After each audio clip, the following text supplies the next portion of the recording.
So, okay. Now you start over again, please. I'm John Samsel, livestock producer from Stanford. Go ahead and go around this way, I guess. Raina Blackman, board member, Wolf Creek, Montana. Oh, Mike Honeycutt, Executive Officer, Department of Livestock. Leslie Doley, I'm the new program manager for the Livestock Loss Board. Doreen Gillespie, board member, a rancher. Jordan Mannix, livestock producer, Helmville. I'm Brian Simonson. I'm the Deputy Executive Officer for the Department of Livestock. I'm Lindsay Simon. I'm the Department of Livestock Agency Counsel and your agency counsel for purposes of this meeting. Butch Gillespie, Senate District 9, Ranch with Doreen up on the High Line, Cut Bank, Etheridge area. So I'm just here with my popcorn and enjoy the show. Is anybody on Zoom? Do we have anybody? Trina Joe Bradley is the only person that's not a member of the Department of Livestock on Zoom at this point. So we did send the link to Joe, and he did say he was going to get on, so we do expect him to show up here at some point. Okay, so I guess that's it. Approval of the July 28th meeting. Everybody get a chance to read them? Any questions or comments? Okay, we have a motion to approve the minutes. So moved. Okay, Barry moved. Do we have a second? I'll second it. Okay, Jordan seconded it. All those in favor, number saying aye? Aye. Opposed? I guess I need to abstain because I didn't read them. Okay, I listened to the audio. Does that count? I think so. Yeah. Okay, but I didn't actually read Well, the. no, if you, I think that can. Did you vote? I guess I'll say A. Okay. Aye. Sorry. Okay, opposed, same sign. Okay, motion carried. Okay, and, Mr. Chair. Oh, yeah, go ahead. I'm sorry to interrupt you. Mr. Kip has logged in, and so he may need to. We might want to have him introduce himself. Okay, Hey everybody, Joe, Hey everybody, Joe Kip here. Just didn't feel up to driving down today, so I'm glad I could attend via Zoom. yep, so are we. Good, thank you. Okay, we'll go to the claims and budget status update. Mr. Chair, Brian Simonson, Deputy Executive Officer, for the record. I'll do the budget part here. You have the brown sheet. I'll pull it up on the screen here, and it's in your packet. The budget expense comparison report. There isn't a lot to look on here, but I'll just kind of work my way down the sheet just to highlight a few things for the board. Personnel services. So if you're in row 4 there, you would see, and then going across row 4, you'd see the total budget for personnel services is $113,000. 1,500 of that is essentially for per diem for the board to come and go and do their business. So the rest of that would be for our staff of 1. In the next column C, you'll see year-to-date actuals. We've spent $6,356 on personal expenses since July. That's essentially all my salary. This is as of 30 September. So our new employee isn't quite there yet as far as hitting the books.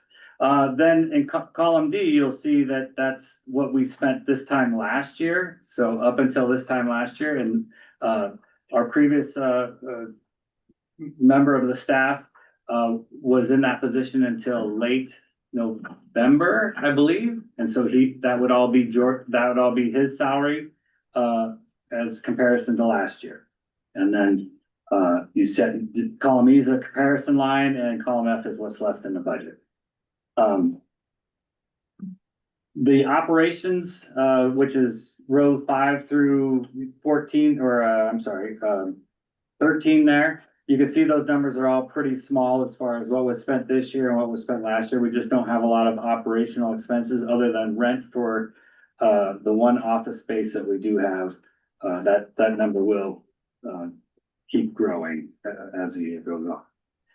Claims, the next column row 14, benefits and claims. Recall, you can see there in column B, 150,000. That's what the legislature in the last session, or session before. Yeah, 23. Yeah, that's what they allocated for, to supplement the claims, the statutory claims money.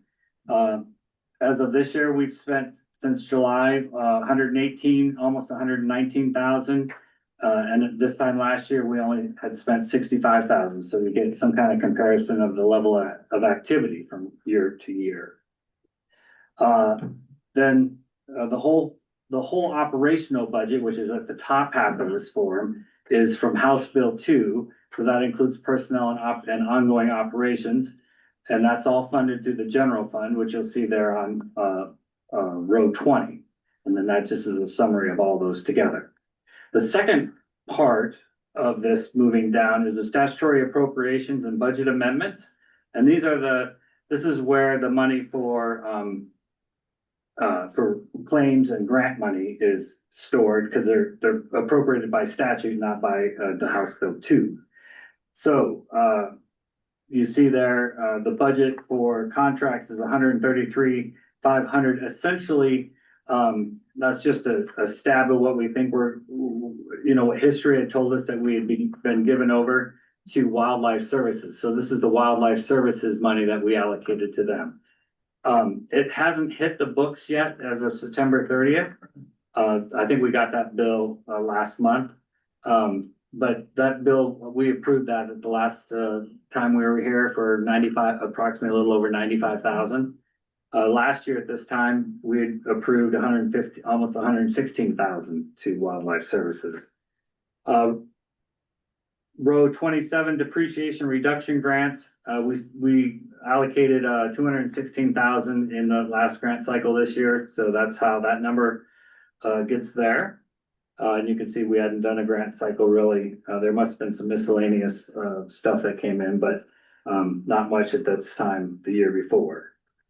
And then the 300,000, row 30, we haven't spent any of that yet because we're still trying to spend down the 150,000 above.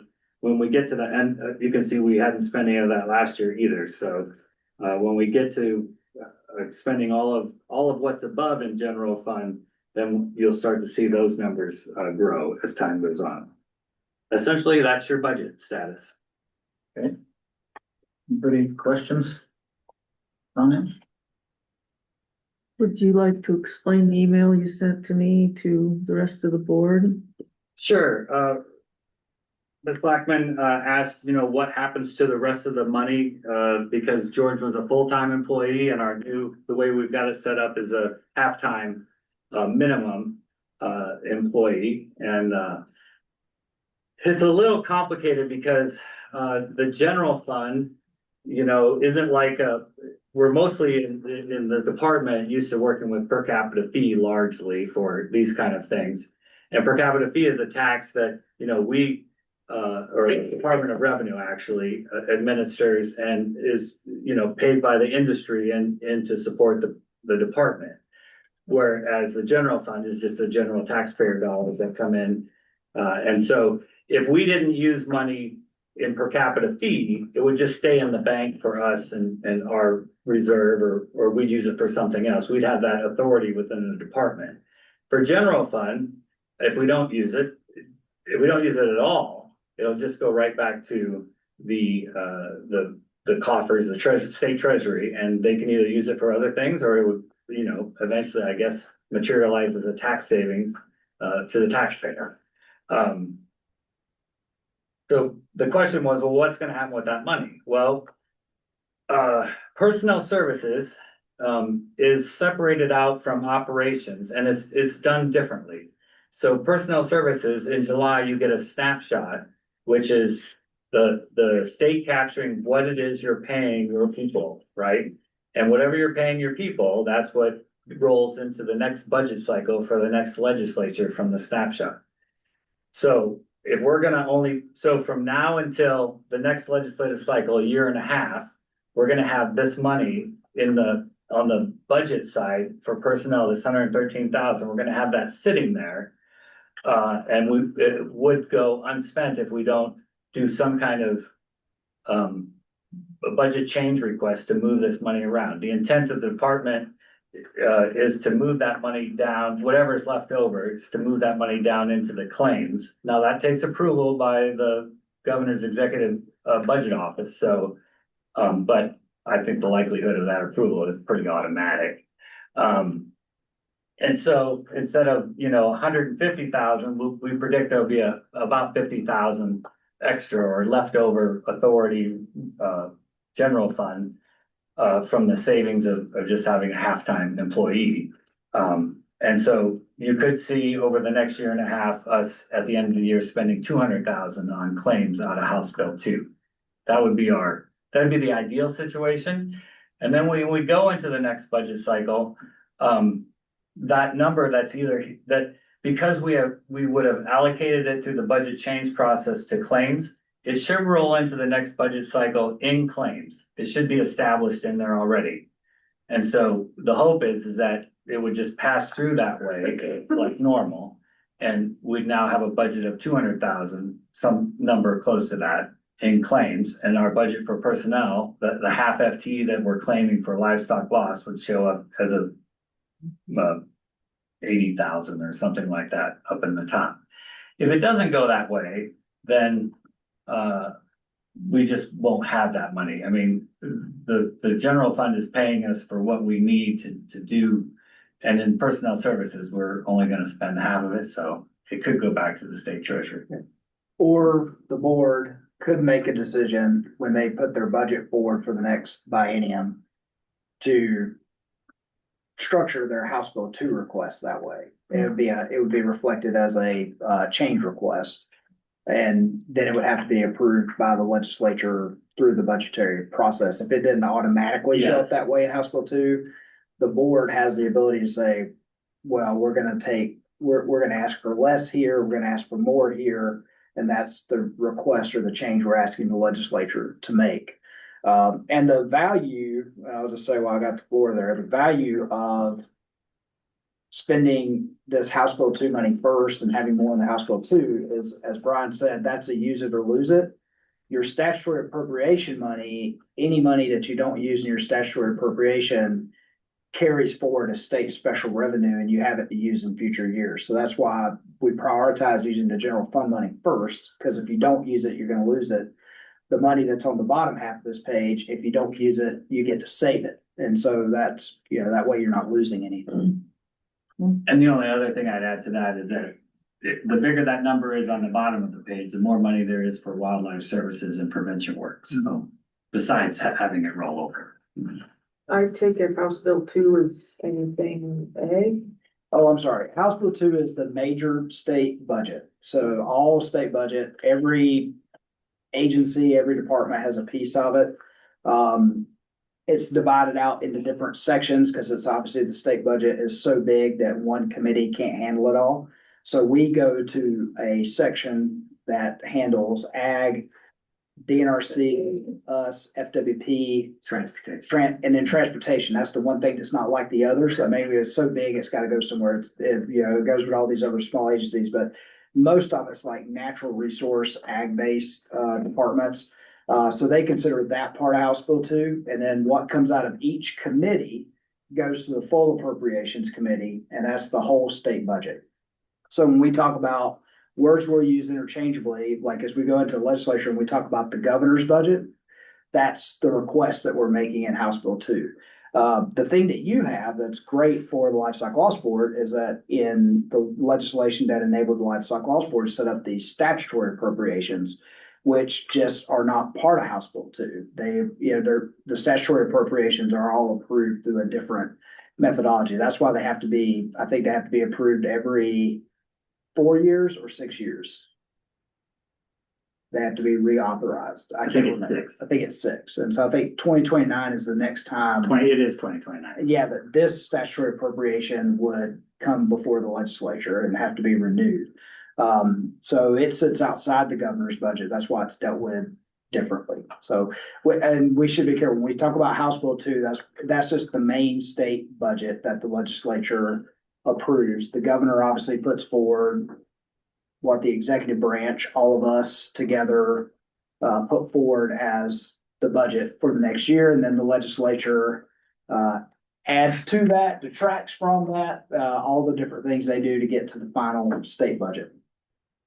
So the 400,000 that we have for grants, I've heard, that may become a problem. Is it because in 2029, someone could look at that number and say, what's going on here? Correct, they could. That, because it has to come up for reauthorization, and so you have to go through that process with the legislature of reapproving those statutory appropriations.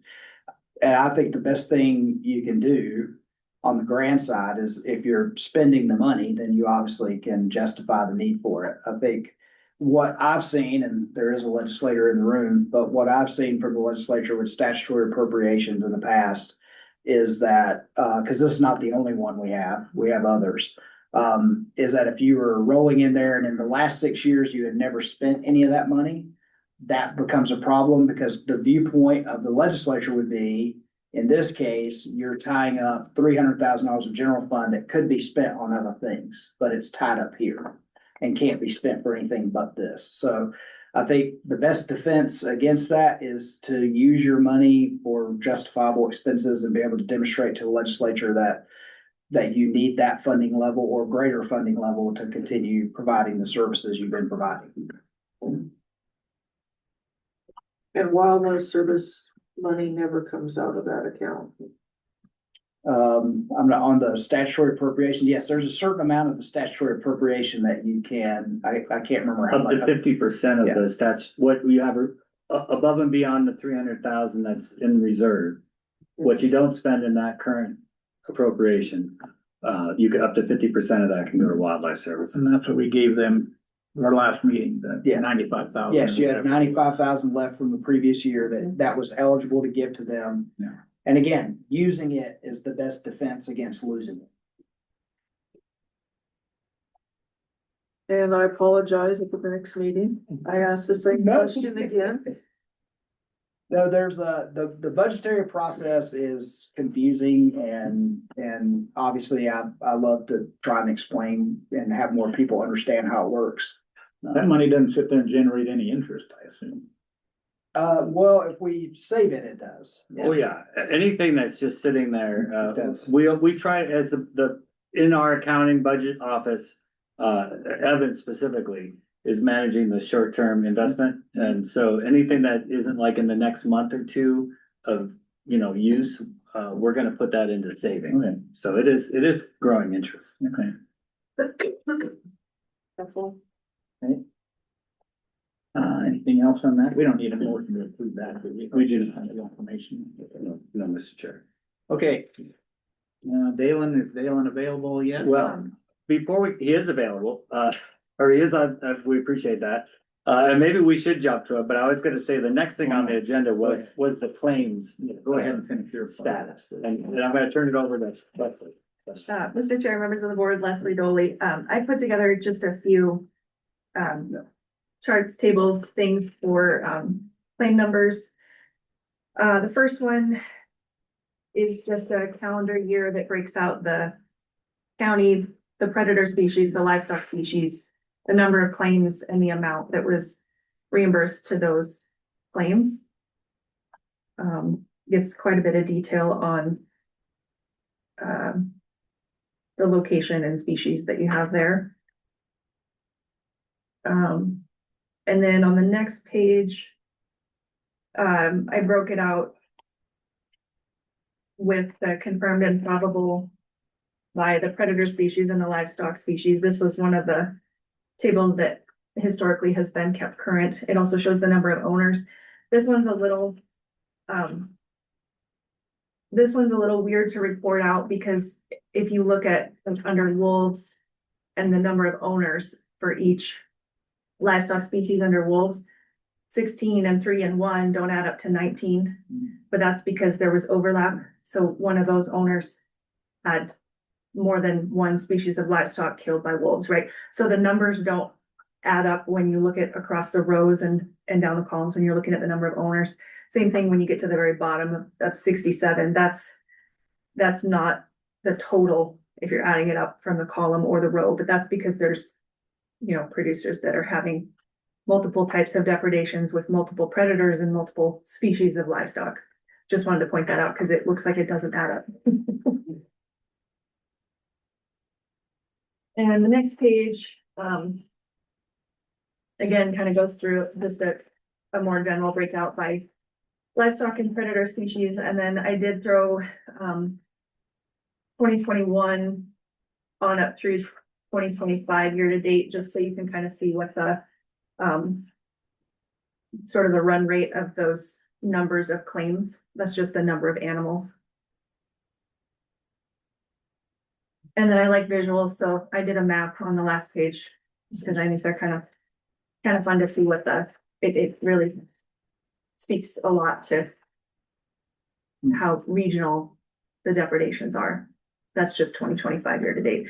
I haven't gotten very many claims since I started, and I think Dalen will probably touch on this a little bit, but it sounds like they've been able to do their investigations during the shutdown, but there's been a little bit of a bottleneck in terms of getting that paperwork out. So I might be getting a little bit of a flood of claim paperwork here now that they're up and rolling again.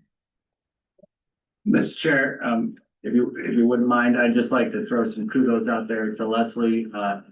Essentially, we've had the same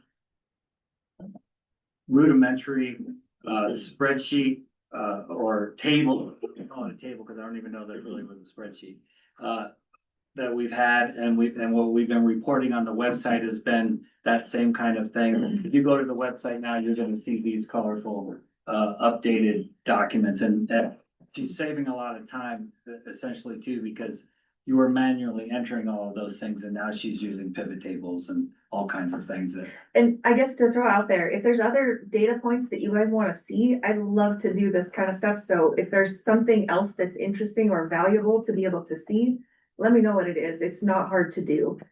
I think these maps are nice. I mean, because you can see, you can look at a spreadsheet, whole big deal, and now you can actually see. Yeah, I like the visuals too. They're Yeah. pretty telling. Yeah. So I missed it, but how much money do we have left for claims?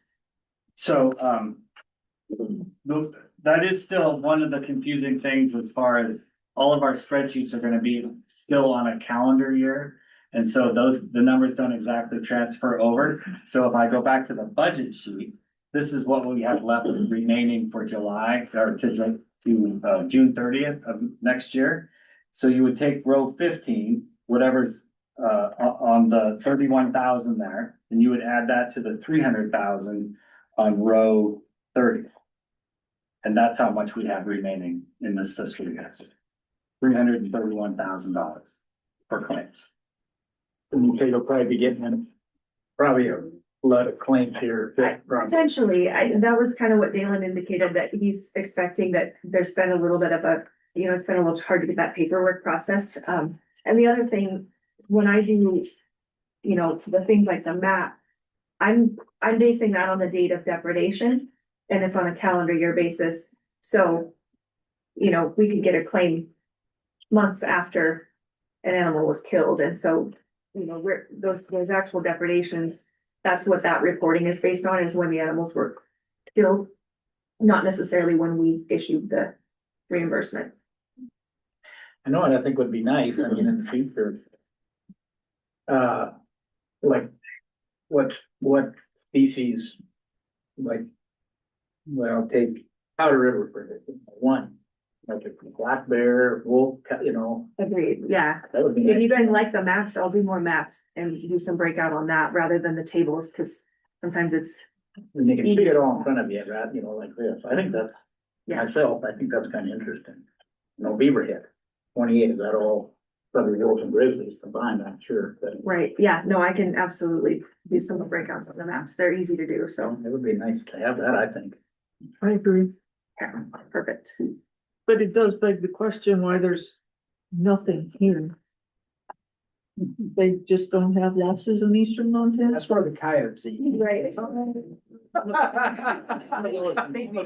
for another. Those counties have their own predator control too. I don't think that would maybe play into some of it, or even if they have their own predator control, does Wildlife Service still come in and investigate?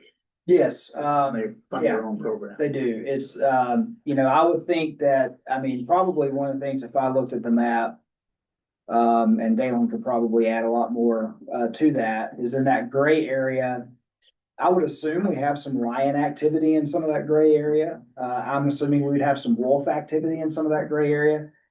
Probably not grizzly bears, hopefully, and much of that, especially, as you get further north and east in Montana. We do, I think, lots of grizzlies moving that way. Yeah, so I think there's probably there, I don't know what they would say about confirmed, but I would definitely say from a predator standpoint that as you go further east in the state, based on our work with Wildlife Services on coyotes, that coyotes become the much bigger issue the further east you go in the state. And so I can speak to Carter County, because I was just there roughly about a year ago this time with their predator control board.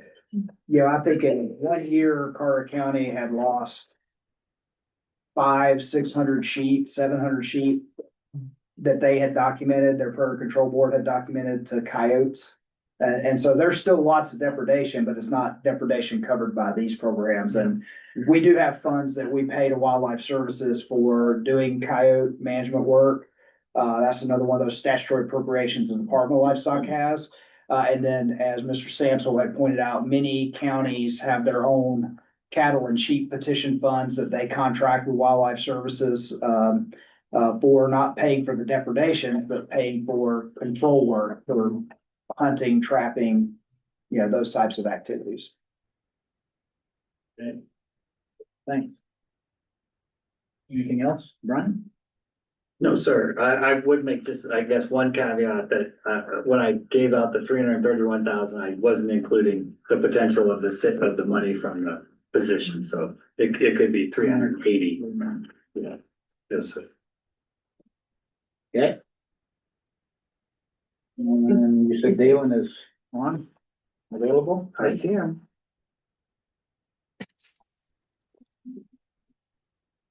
Yes, is it my turn now? Yep.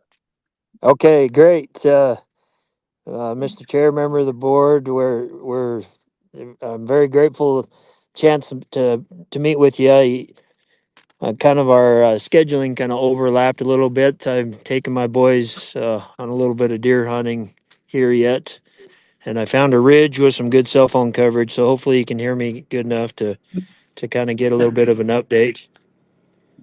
I do want to kind of just mostly just give some numbers for you all today. And as you know, it's based off the fiscal year for us ending in the end of September, starting a new fiscal year in October. So these numbers will be for the last fiscal year 25. And as we've discussed in previous meetings, uh, you know, this is the work that on our side of the investigation, and not all of these get submitted for reimbursement.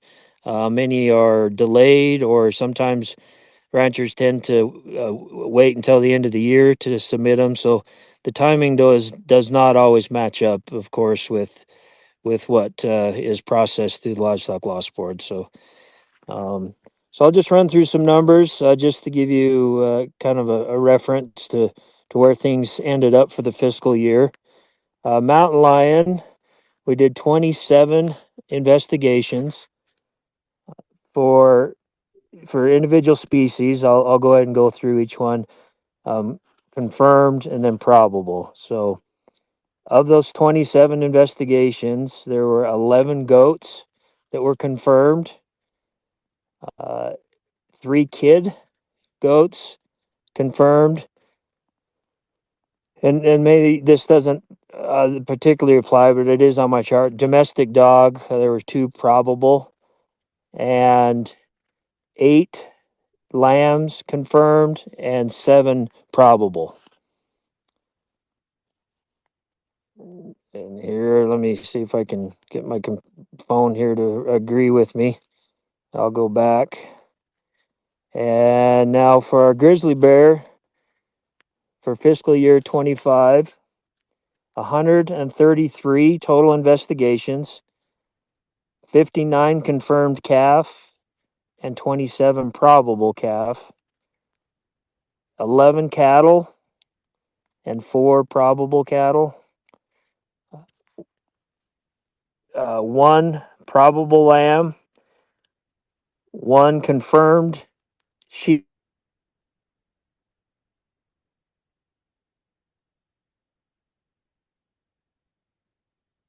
Uh-oh.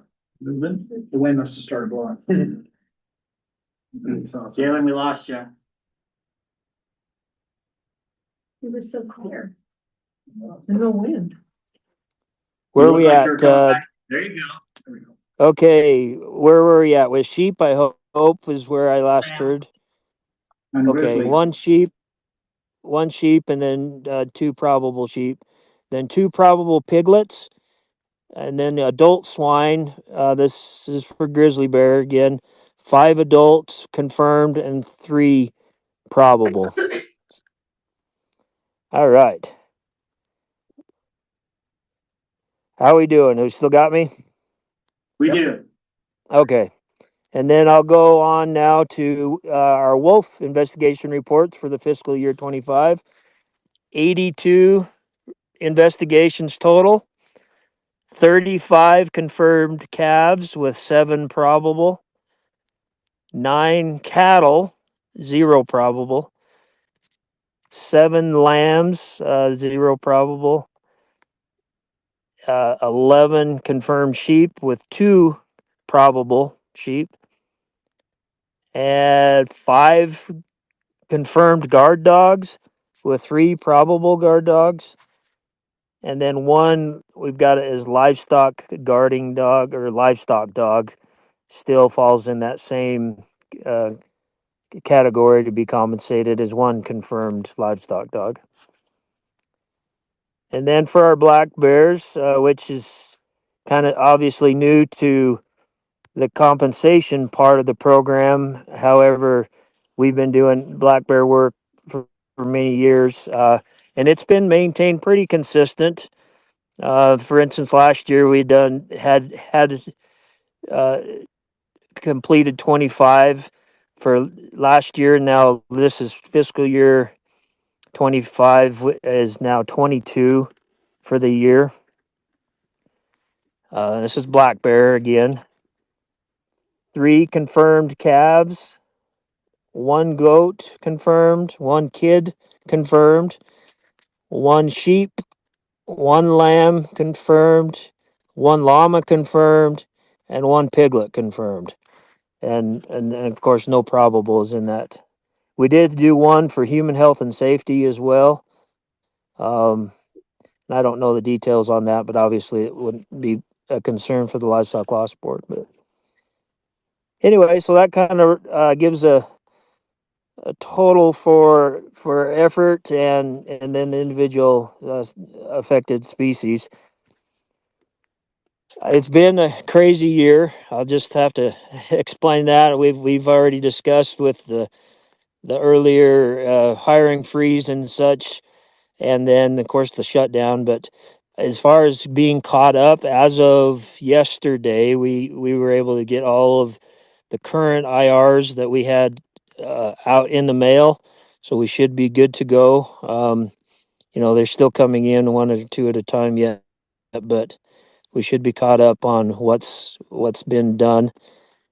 And let's see, what else was I going to mention? As far as I am going to be in kind of a tight spot going forward.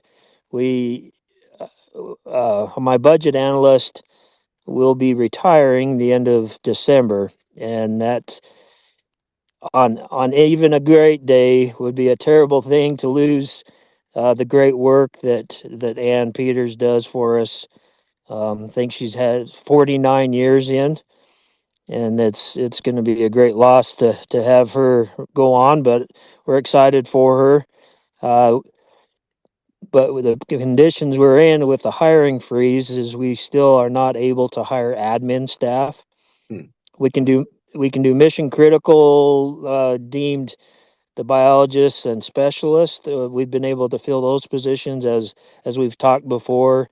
Garfield County's now full, and we've got our disease biologist. In fact, we did find someone for the Glendive area.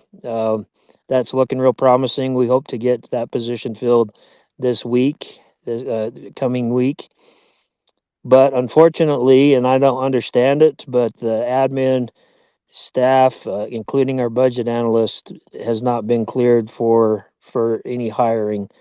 And so it's going to be a busy time for me directly because I don't have any other staff to do it. So it's going to be a lot of communication and some time, but we'll work through it. But just to give you kind of a heads up on what's going to happen here shortly. But I think that's kind of an update. Otherwise, we're going strong. Everybody on the ground is working hard. We're looking forward to another flying season. And then hopefully the Grizzly Bears will be.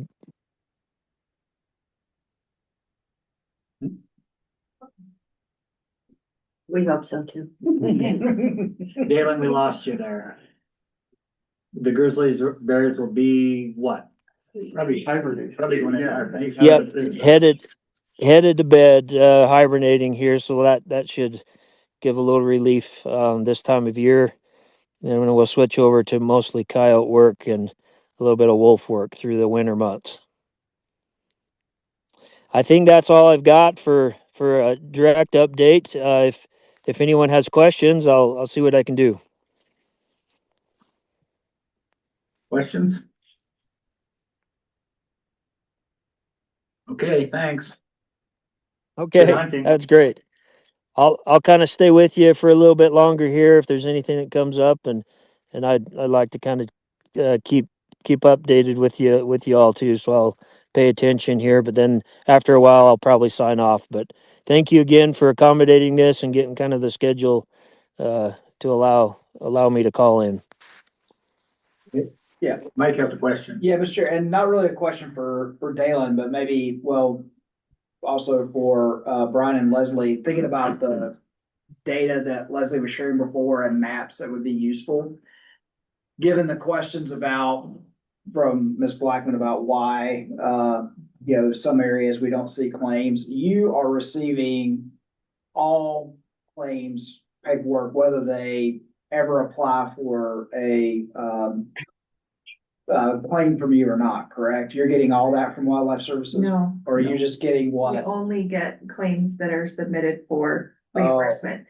I've been thinking about maybe talking to Dalen about seeing what that comparison would look like, but Yeah, because I would think that would be a neat graphic for the board, would be to look at, you just looked at the counties where the claims are coming from, but what if you could look at and see a graphic of where the claims are coming from and where are there investigations that are being confirmed or probable, but yet we're not receiving claims, because that might be an indication of where some more outreach to people might be needed about that there is an ability to get some reimbursement for these losses. If you have areas of the state where, they're working Wildlife Services, a claim has been proven, either confirmed or probable, but yet they're not using this program, maybe some more outreach could happen. I know that was the case where this one, on your map, we had a 3 claim from Judith Basin County with 3 animals, and I'm pretty sure I know what it was, but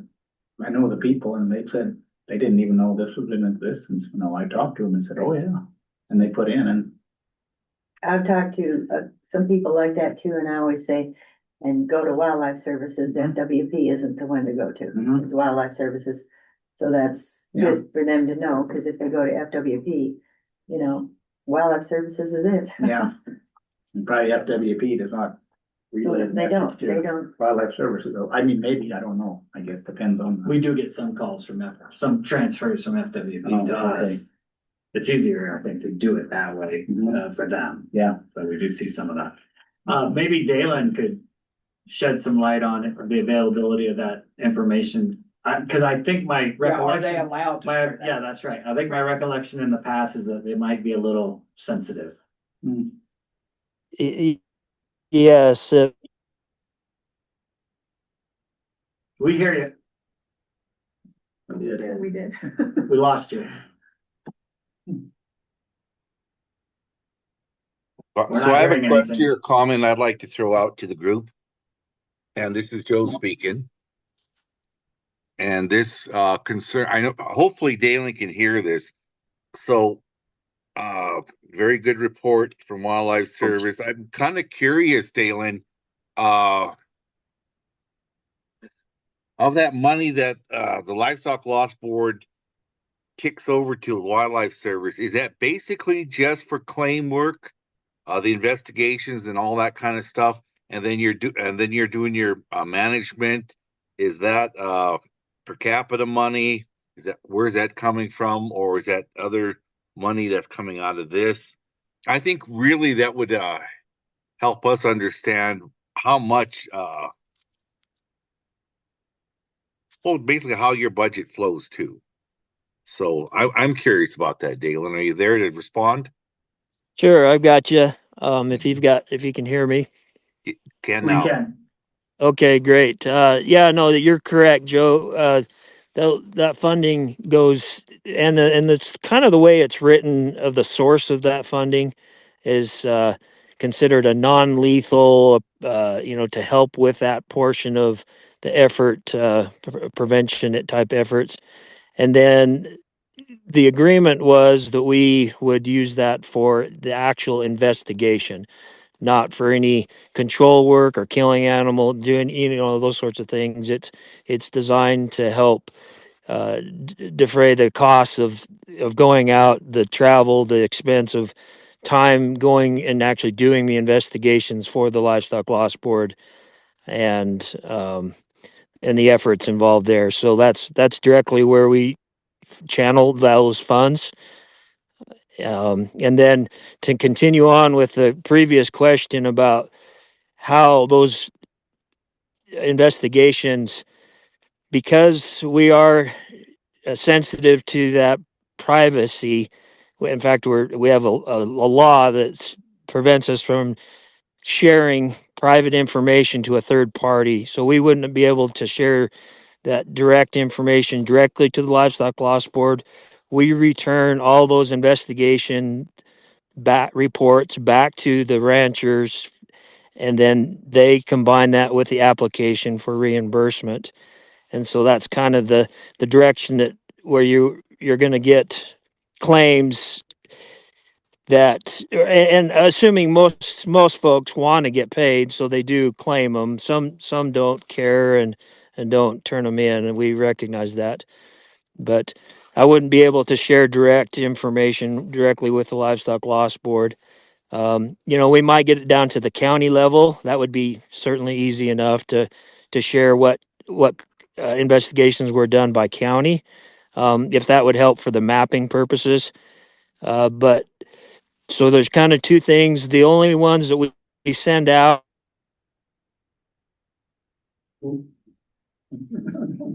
Galen, we lost you there. The only ones we send out was the last. Now, am I back? Yes, we got you. Yep. So the only ones that we send out are those that qualify for compensation, those that are either other, unknown, or a different species that don't qualify. We just keep those investigations. We do not send those out. The rancher never sees those. So the only ones that go out from our office for this compensation process are those that qualify. Um, but the rest of that data we collect in the total IR count that I reported here yet today, that's all of them, to include those that are unknown or other, or possible. Those get counted in my stats for IRs, but those reports do not leave our office. The others that don't qualify for reimbursement.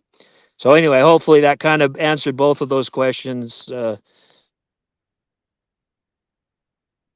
Dalen, this is Leslie. I just have a quick question. Are you putting all those IRs into a spreadsheet? that could be redacted down to just the date, the county, the predator, the livestock species. I mean, that's all we would need. We don't need Correct. detail. Yes, we can sure do that. Yep. If that's something we could get on a regular basis, that would be fantastic, because then I would know also if I have a bunch of stuff coming in soon, you know, it would just kind of help have an idea of where things are coming. And like to Mike's point, we'd have an idea of where maybe things are happening, but people aren't following up on it or whatever, so that'd be very helpful. Okay. Yeah, we can sure make that happen.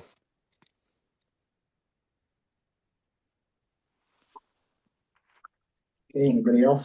Mr. Sips, I'll just, because I think Joe's question was about the holistic thing. I know we've been through that before, but just quickly, the other funding sources that at least come from the state or from the Department of Livestock for wildlife services is there's $575,000 a year in a statutory appropriation that the Department of Livestock provides to wildlife services.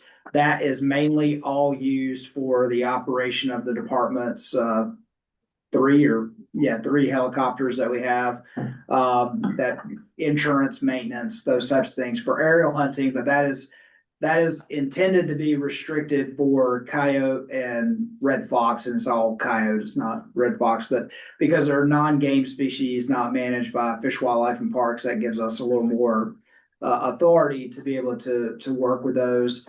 I think that would be the same for the county petition money. So the sheep petitions are to help our sheep and wool growers to have aerial hunting and work done within their county to protect sheep from coyote depredation. And the cattle petition's the same to protect cattle from coyote depredations. So that's coyote work. But I think, every penny that any source is able to get to wildlife services to do, whether it's specifically coyote work, probably benefits other things too, because it allows the funding dollars, the federal funding dollars they get to go further, the other cooperator dollars that they get to go further. But those are the funding streams, at least there's the Livestock Loss Board funding stream dealing with investigations, but there's also those other funding streams coming from Department of Livestock that are focused on coyote depredation. Then there, and Dalen probably doesn't have to explain that, but there are other cooperative agreements they have with FWP, other organizations. And I should also mention Wildlife Services was involved in our recent feral swine work, but there's a source of funding for feral swine as well that Wildlife Services can tap into when we have to respond to those types of issues within the state, which we just had a real big one in Phillips County we had to deal with here in the last month, so. And those they weren't feral swine, they were sort of semi. They were getting there. They were on their way. They were own domestic pigs that have not been under management and control, traditional management control for a while. So they were starting to show feral characteristics. They were starting to lose containment. And so we did respond to it the way we would respond to true, wild feral swine that might find their way into the state. Wildlife Services actually procured and deployed traps to trap the pigs, and so they were very, very instrumental in our response there. But I just wanted to point out that when they do that work, there is actually another source of funding from the federal side that they can tap into on the feral swine program to help offset their costs there. But so, Wildlife Services, and I'm not trying to speak for Dalen, but lots of funding sources from lots of different pots. But hopefully all the pots are enough to help get the whole job done, so. All right. Mr. Chair, Director Honeycutt brought up outreach. I Googled Leslie, and she, amongst a number of other people, including Lieutenant Governor Juris, had put together a pamphlet. It's on the website, I guess, on brand laws. It's a very interesting read.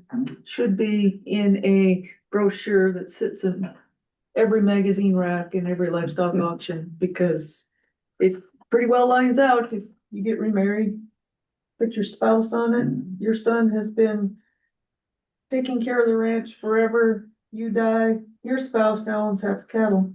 which is a real kick in the teeth for the son who's been doing all the work, but that's just one example, but I only bring it up because this could be put in a Yeah. brochure form and set in every, Just like that, yeah. but I don't know where to put it, if I should have brought it up a month ago. I only thought of it a week ago, but We can discuss it at our next, probably at our next meeting, probably. I don't know if we can do it now or not. I started on just a little one-page something to take to wool growers to leave that just gives some basic requirements, maybe a QR code to scan to the application and Sure. how to get it, when it's due, just some basic stuff on a one-pager that people can, with my number on it, and, you know, so people have something to take with them if they don't wanna carry home the actual application. So, I mean, I'll have something to give out. It might not be what we want long-term, but at least we'll have something for that. Yeah, Okay. we can fine tune it later. I guess put it on the agenda. I don't know who does that. But that would be us. I would say that, we will, as we did before, we will go out with public service announcements, but, I think the next meeting might be around January or sometime when we're doing grant, approvals, authorizations. So we definitely, probably, if you wanna talk about it and get something pushed to us as a motion, it should be this meeting, it would be, and we're gonna talk grants here in new business, so. But that is our goal too, is to get as much. Well, I realize Get that out some. we have to publish our agenda and things that aren't on the agenda really should be talked about or, Well, we can. Unless they're do advertised. business. okay. Yeah, we can deal with it then, probably. At least a motion, get it started. Okay, thanks for bringing that up. Okay. Anybody else? With Dalen or any comments? Okay, thanks, Dalen, if you're still on.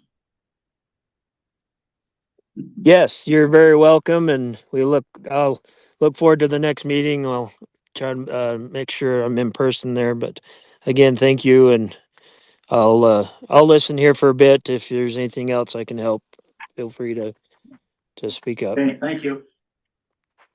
Okay, I guess we'll move on to whole business. Rulemaking / public participation. Mr. Chair, we are, gonna have Lindsay, our legal, kick this one off. Yes, good afternoon, Mr. Chair, members of the board. I'm Lindsay Simon, Department of Livestock Agency Counsel. I just wanted to give you an update on a previous motion that you had passed approving moving forward with rulemaking on public participation. So just to give you some background information, your board currently has no administrative rules. And also just to give you some background information on administrative rules, what they are essentially is when the legislature delegates the authority to agency or boards to pass laws in the form of administrative rule. So you have to have a statute from the legislature saying you can do it. And you have to, your rules that you pass have to implement and be reasonably related to your statutory authority and responsibilities. And the way that it typically works when we initiate a rulemaking process is we come to you first. We do this for the Board of Livestock and the Board of Milk Control as well. We come to you first with concepts or sometimes even specific language and ask you to approve it.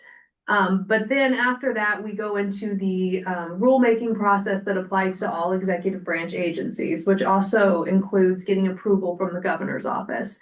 Because, we are an executive branch agency and, any rule that you pass does reflect on them. So they want to be aware of it and make sure they know what's going on. So we started that process with you previously. I apologize. I don't remember which meeting that was. Because there is a statutory requirement for all boards and agencies to have administrative rules on public participation. And previously, the Department of Livestock had those rules, but they were repealed in the summer of 2024 by the Secretary of State's office. And we realized, oh shoot, we didn't replace those. So the Department of Livestock has since passed their own administrative rules. I think that in the absence of any specific other rule from you, we can reasonably rely on the Department of Livestock's public participation rules because your board is administratively attached. But if you want to pass your own, that's certainly your own right, and you did pass a motion to do that. Since that has happened, we have gotten direction from the governor's office that they are working on some model public participation rules. And so the lieutenant governor asked that I advise you to, let's just put a pause on any formal rulemaking until they finish their process. And so we'll have more consistency across all executive branch boards and agencies. So I just wanted to advise you that even though you passed the motion for that, we have not moved forward with the official rulemaking based on direction from the governor's office that they're working on it on their end. So we're just gonna wait and hear from them. If anyone comes to us and says, hey, you're in violation of the statute because you don't have rules, we would point to the Department of Livestock's rules and say, well, we're administratively attached to them and they have rules, so we're gonna follow those rules in the interim until we get direction from the governor's office on what they would like you to do as a board. In that kind, when we moved to do that, I mean, didn't we move to just follow whatever the Department of Livestock? You did. Yeah. So essentially, we're operating under the rules that you already approved, Yeah. but it's, Still have to have our own. yeah, I mean, I think it's a little ambiguous whether you have to have your own, but it's very clear you have the right to pass your own. So, and that's what you decided to do, but we're just putting that on pause. And we'll talk about rules a little more later, but this is not an action item. I just wanted to give you an update in case you wondered, hey, whatever happened with that? We paused it because the governor's office asked us to. Okay. Yep. Okay, thank you. Anybody got a question about that? Government. Whatever that is best, I guess. Yeah, essentially my understanding is what the governor's office is doing is we had model rules from the Secretary of State's office. We had the Department of Livestock had just said, we're gonna follow those model rules. And the problem was when the Secretary of State's office repealed the model rules, now there were no rules. But I think the governor's office is seeking to put together a package that replaces what the Secretary of State's office did, and then everybody could just tie to that. What was the reason the Secretary of State's office repealed that? Mr. Chair, the Secretary of State's office is the state agency that is responsible for publishing administrative rules and all of that. So they passed kind of a whole new rule package in the summer of 2024, kind of overhauling the rules about rules. And I'm, to be honest with you, I'm not sure if it was intentional to repeal that, but effectively they did repeal the model rules that many agencies had adopted. Oh. So I, to be honest with you, I don't know if it was intentional, but it happened. Okay. Okay, thanks. Okay. We'll move on to the, if there's no more questions, move on to the eagle depredation update, and I don't know if Joe's gonna handle that, or you guys? Mr. Chair, we're turning the floor over to Joe on this one. Okay. Okay, thank you, everybody. So again, congratulations to Leslie, or I guess we call her the program manager, Livestock Loss Board program manager. So I want to share with the board that Leslie called me on November 7th.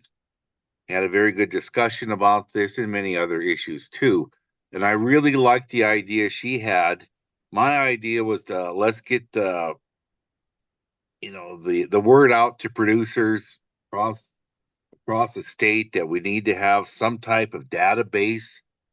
We need to know what the depredations are from these birds, whether it's lambs, calves, colts, whatever. But we need to build the database. And Wildlife Service has agreed to do all the investigative services for those investigative reports. And right now, the Livestock Loss Board there's no money for that. But there is a USDA FSA program that follows basically the same rules that the Livestock Loss Board requires producers to follow. There is some compensation there.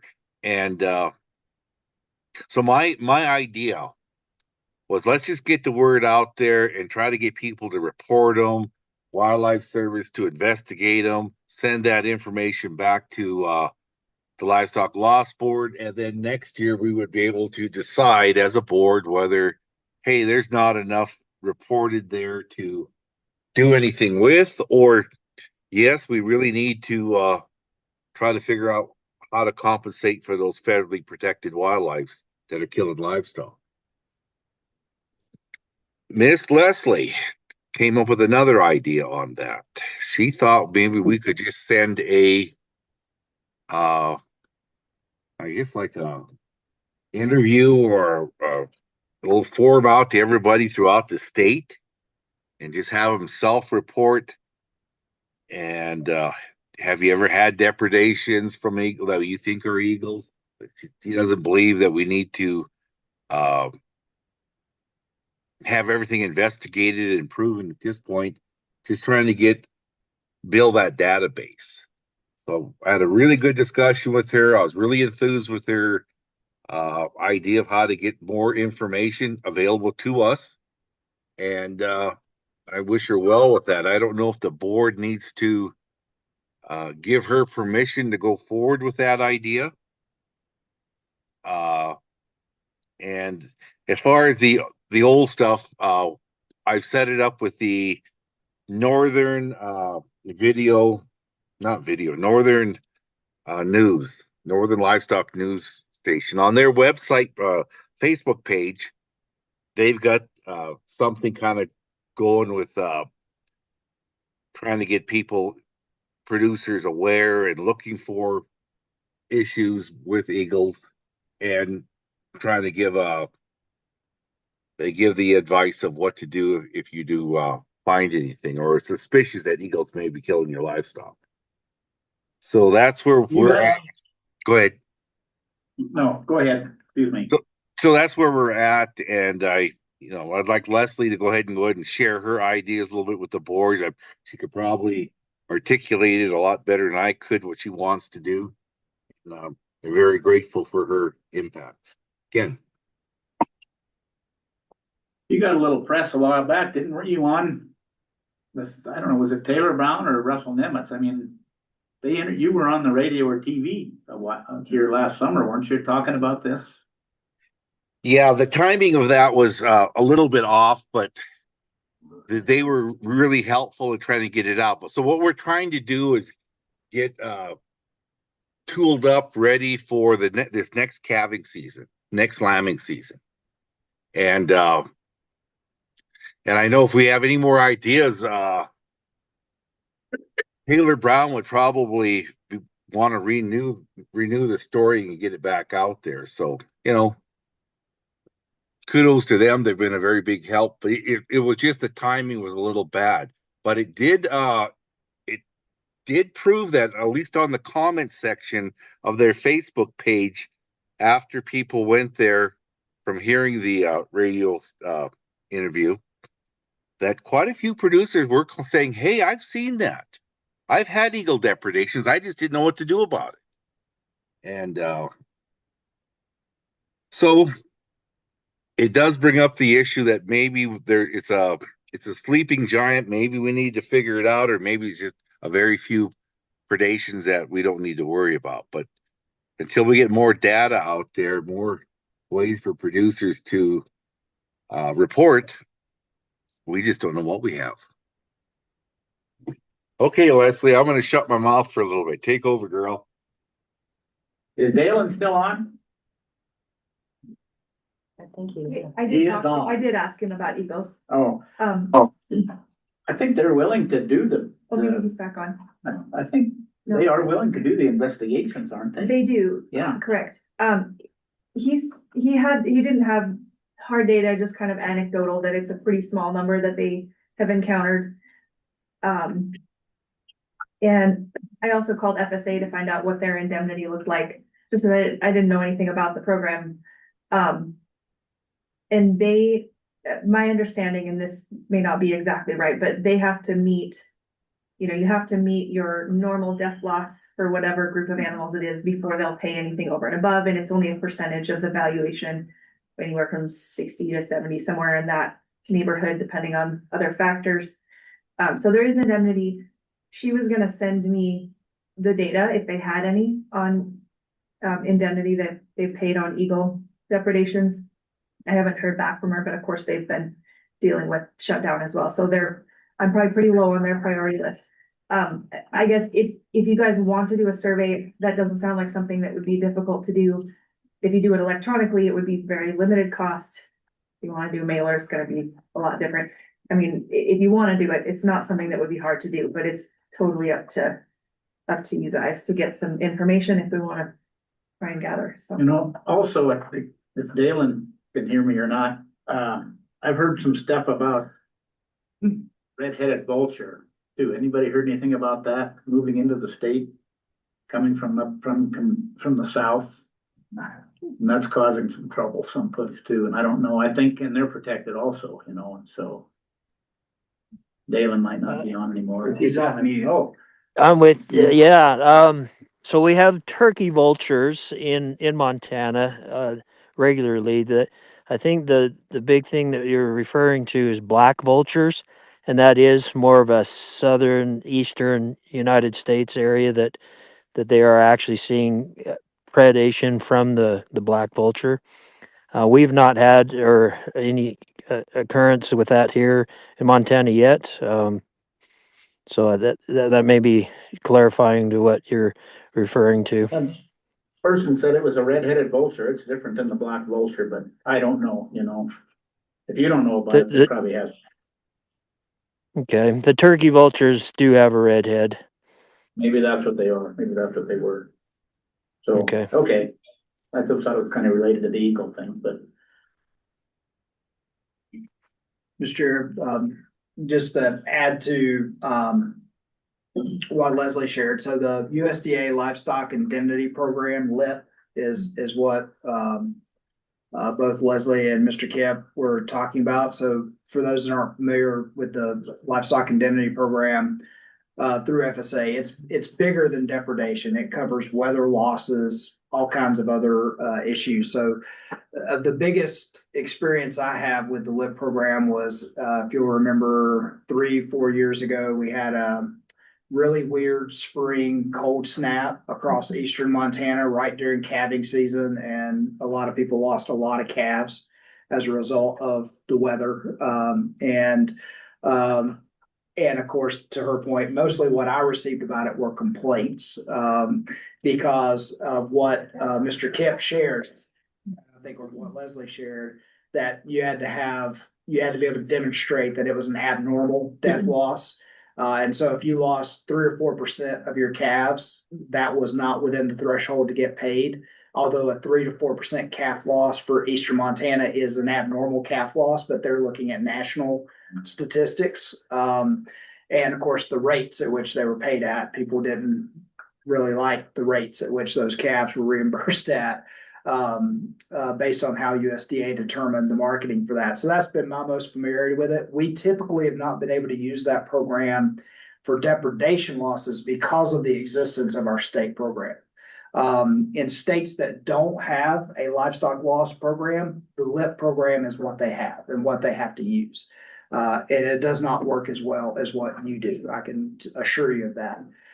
So it might be that there's very little data that'll come from FSA there, because people in Montana just don't think of reporting depredation losses to that organization or to get compensation because they're used to dealing with Livestock Loss Board.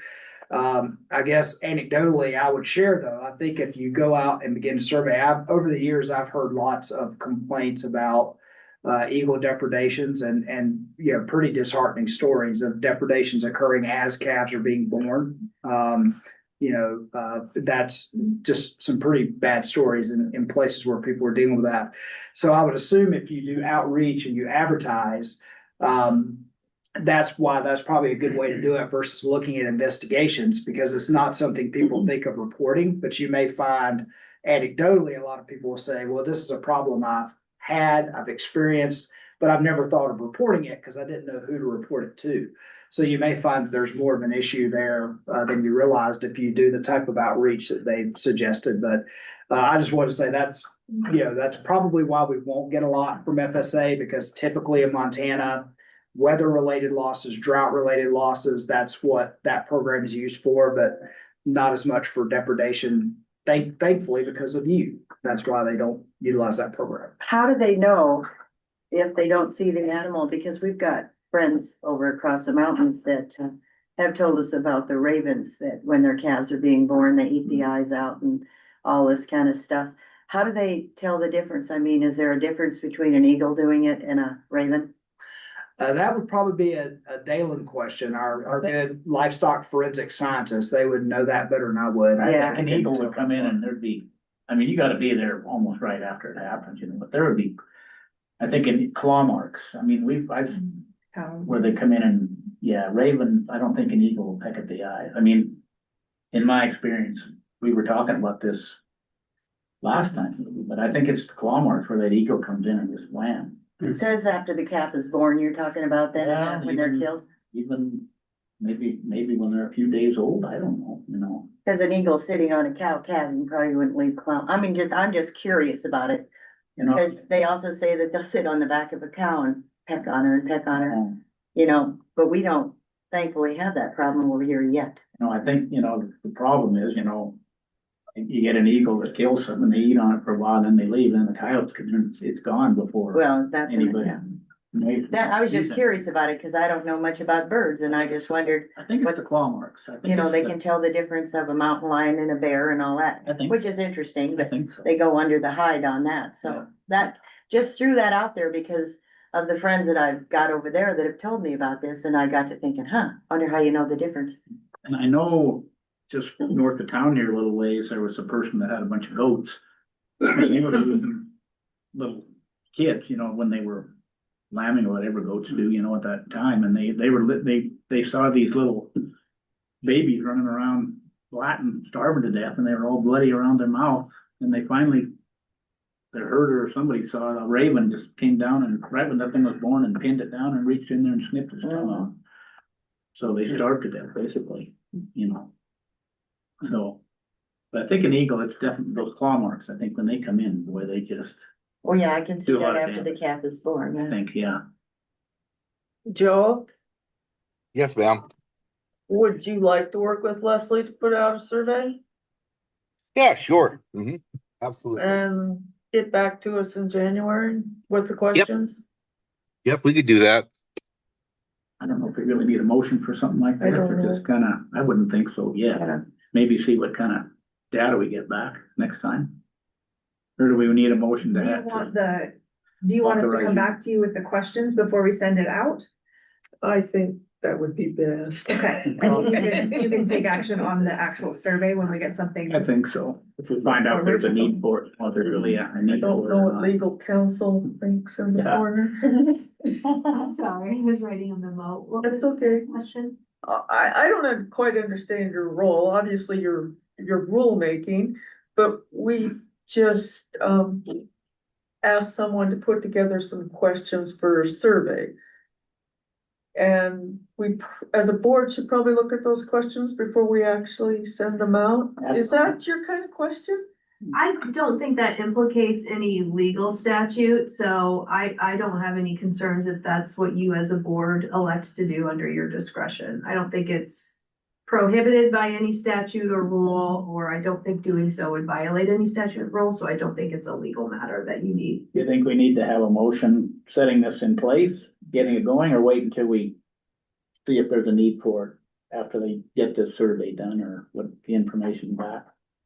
If you are wanting to review any questions before they go out, I would say you could make a motion at that time when you see what the questions are actually gonna be. I Yeah. don't think you need to do it now. No, Okay. you don't. Can I ask a couple of questions? Sure. What format do you guys wanna do this? Cause the cost is gonna change if we're doing mailers versus if we're sending something out electronically or allowing people to call in and just answer the questions over the phone. I mean, what's the appropriate format? It's, there's a lot of different ways you can go with that to make it easy for folks, but you could make it a lot more expensive too if you're starting to mail things out. Yeah. Mr. Chair, just spitballing, just to throw some more stuff out there.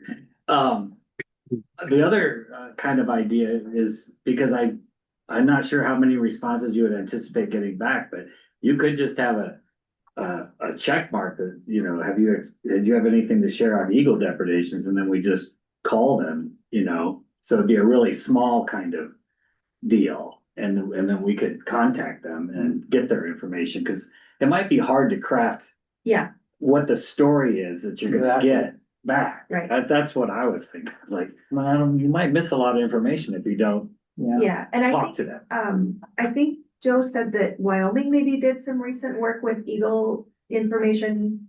And so they might have something we could pattern after that they got some valuable. So I was gonna, if we pursued this, I was gonna contact them and just find Yeah. out what they did, and then maybe we don't have to reinvent the wheel at all. But a lot of different directions you could go with it. Yeah. I think. Yep, in that's certain what I- votes- Oh, go ahead, go ahead. That is the truth. Wyoming does have quite a handle on their reporting situation for eagles. And whatever we could learn from somebody else would be kudos to us. Do they have a reimbursement type program in Wyoming? They do, and they're also really Not like we do. they're really pushing for the falconry club removal program.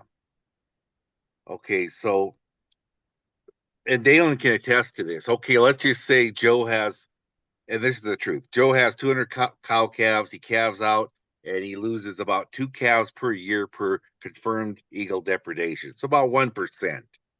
There's really no recourse for wildlife service to come out and shoot those birds or remove them or anything like that. But the National Falconry Club is given 5 permits per year to remove young eagles out of the wild and use them in falconry. Now, the way they do that, and the National Falconry Club is very, very desirous to work with producers who have confirmed depredations. So when Wildlife Service will give that producer a 309, Form 309 permit, stating, yes, this occurred, this is the truth. He can take that and either give it to the Falconry Club or apply for a permit to Falconry Club to come to his land.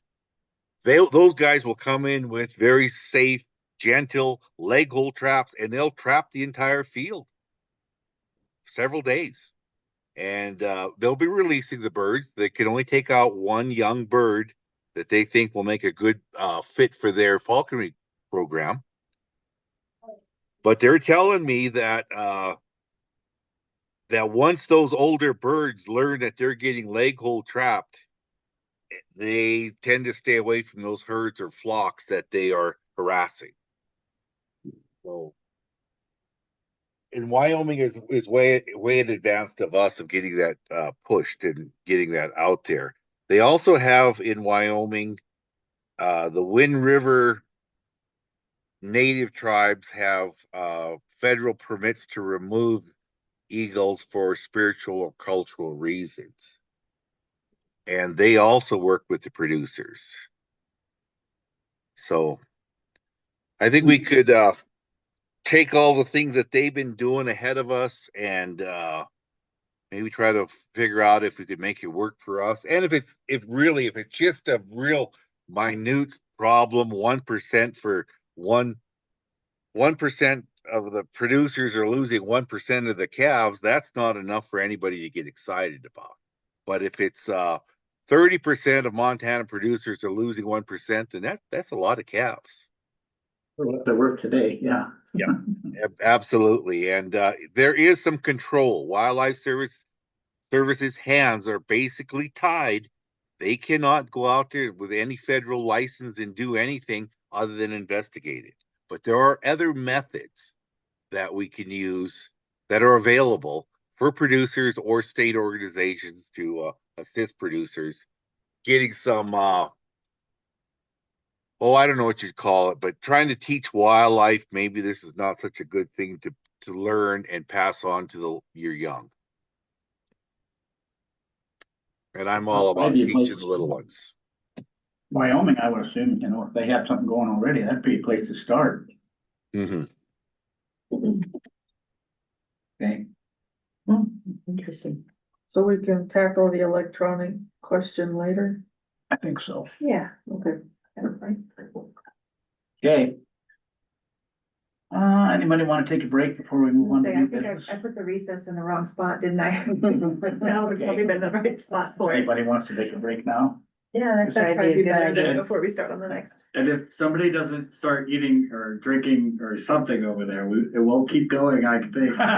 You have the wrong stuff. Help us out here. It's the government. You don't use it, you lose it. Yeah.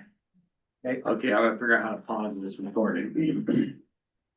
Mr. Chair, we are running full speed. Okay, we'll move on to new business. And our first item there is grant form updates. Mr. Chair, members of the board, in advance of the new grant cycle, I wanted to just make sure we had a current, updated application. So, the main thing was that we needed to add black bears and bison to the language. And then beyond that, I'd heard some requests for maybe some changes, making it fillable electronically. So I came up with just a few quick options. The first one, I guess, let me back up. First of all, the first 5 pages, I'm sorry, you guys have so much paper in front of you, but the first 5 pages is this grant guidelines. And that is the same for every application. That's the guidelines that prescribes all the requirements for the grants. So that, the only changes I made to that were adding black bears and bison. And then there's 3 versions of the application. The first one is exactly like it was before, but it's fillable now. And then the second one, we just removed some of the language, just to kind of consolidate some of the language a little bit. And then the third one is quite a bit different. It's basically, it's version 3 draft. The third one has sort of a bullet point summary. It's on the first page, and then after that, it's just the form. I didn't know what you guys were gonna wanna do, so I just kind of threw together a couple things for whatever direction you wanna go with it. Mr. Chair, just, these are in your packets. Yeah, they're in the paper packet, so as well. If I'm not keeping up on the screen. Okay, print them off. Okay, anybody have a preference on which one they prefer? I have a preference, but I'll wait till everybody else says something. Well, as we keep repeating, the program is not growing, and George went to meetings and then he put that, 15-page application out there. And I know the first time I picked it up, I took it home, I gave it to Scott because he likes to read legalese and I don't. And I suspect a whole lot of people picked it up and put it back down. This is just my feelings on it. So I'm much in favor of the shortest application with a couple of exceptions, paragraphs. And I'm in agreement completely with you. That's the third version, right, you're talking about? Yeah, me too. Okay. I mean, I like also, on that one, I like the summary of requirements too. Yeah, Kind of a the checklist. checklist at the end. Yeah, I thought that might be useful. Yeah, So, Okay, so the second. Now, I only say second because I left the big one at home and just made my notes on the middle application, under application process. what page? you're on I version think 2. it's 4. Version 2? Are you on Yeah, version 2, I think page 4. 1, 2, Oh, okay. 3, 4.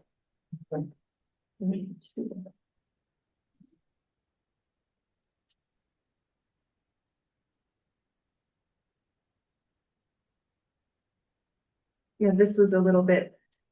Just say page 8 on the bottom. Doesn't on mine. I think I put the page numbers in on the packet. Oh, I didn't have them in on the one. Here, did this help? Guys.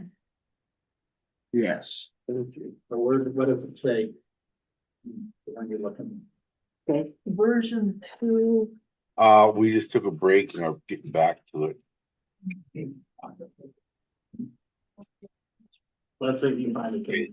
Is that, yeah, are you on the first pages or the Sorry. Oh, this is on the beginning, this is on the guidelines. Okay, Yeah. well, So, the guidelines. Yeah, and so that's the part it's the same for all three applications. Okay, But if you wanna make changes to that, that's, I mean, obviously that's fine. That portion is the beginning. I'm sorry about that. No, that's all right. And I said it down. I didn't realize that, but they were all the same for a while. I was going through them at home and I had papers scanned. Yeah, I've read this before. I had a number, I had to keep track. It's a lot of paper, I apologize, but yeah, this is basically all the same information that's repeated on that first version. Okay. And it's just in there twice. So yeah, if there's changes that need to be made to the guidelines, we can. okay, so we're on guidelines, application process, number 4.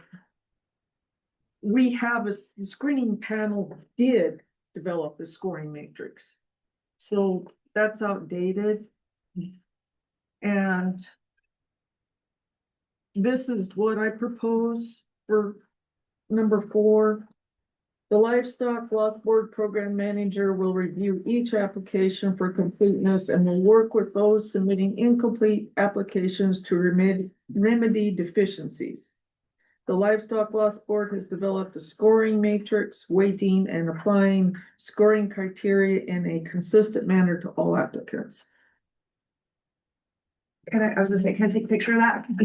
And then number 5, the Livestock Loss Board will review the application scores of the Livestock Loss Board Program Manager because we no longer have a screening panel because you're it. Okay. Good. Okay. And, you know, I've only been through 2 grant application cycles because of George leaving. And I have never seen, like in the last sentence of number 4, we've always discussed all the ones that passed and we discussed all the ones that failed. Everyone got their day in court. And just throwing that out there, and I scrapped that language. And of course, that I guess needs to be ran past legal counsel because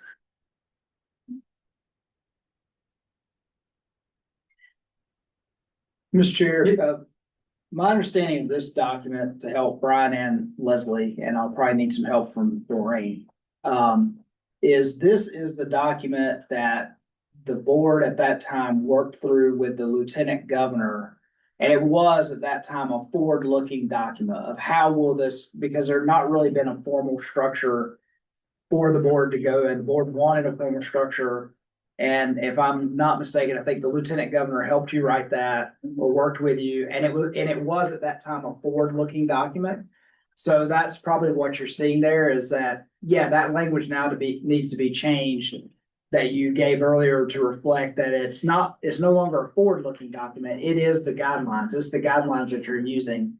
And I think it's certainly applicable if there are things that were contemplated in that original document that as the board has gone through grant processes and you say, oh, it doesn't really, that's what we thought. It doesn't really work well that way now. If there's a change that needs to be made to it, I think that's totally, yeah, so as far as your question about legal counsel, I think the board has full prerogative to set these guidelines, ever how they want to. And there probably is some wording issues because this document, I think, has been unchanged since that work the board did with the lieutenant governor. And that's where I look to Doreen to tell me if I'm wrong about that or if I'm missing something, but. No, you're right. But I think it is like a guideline, and if we decide to do some changing, we can.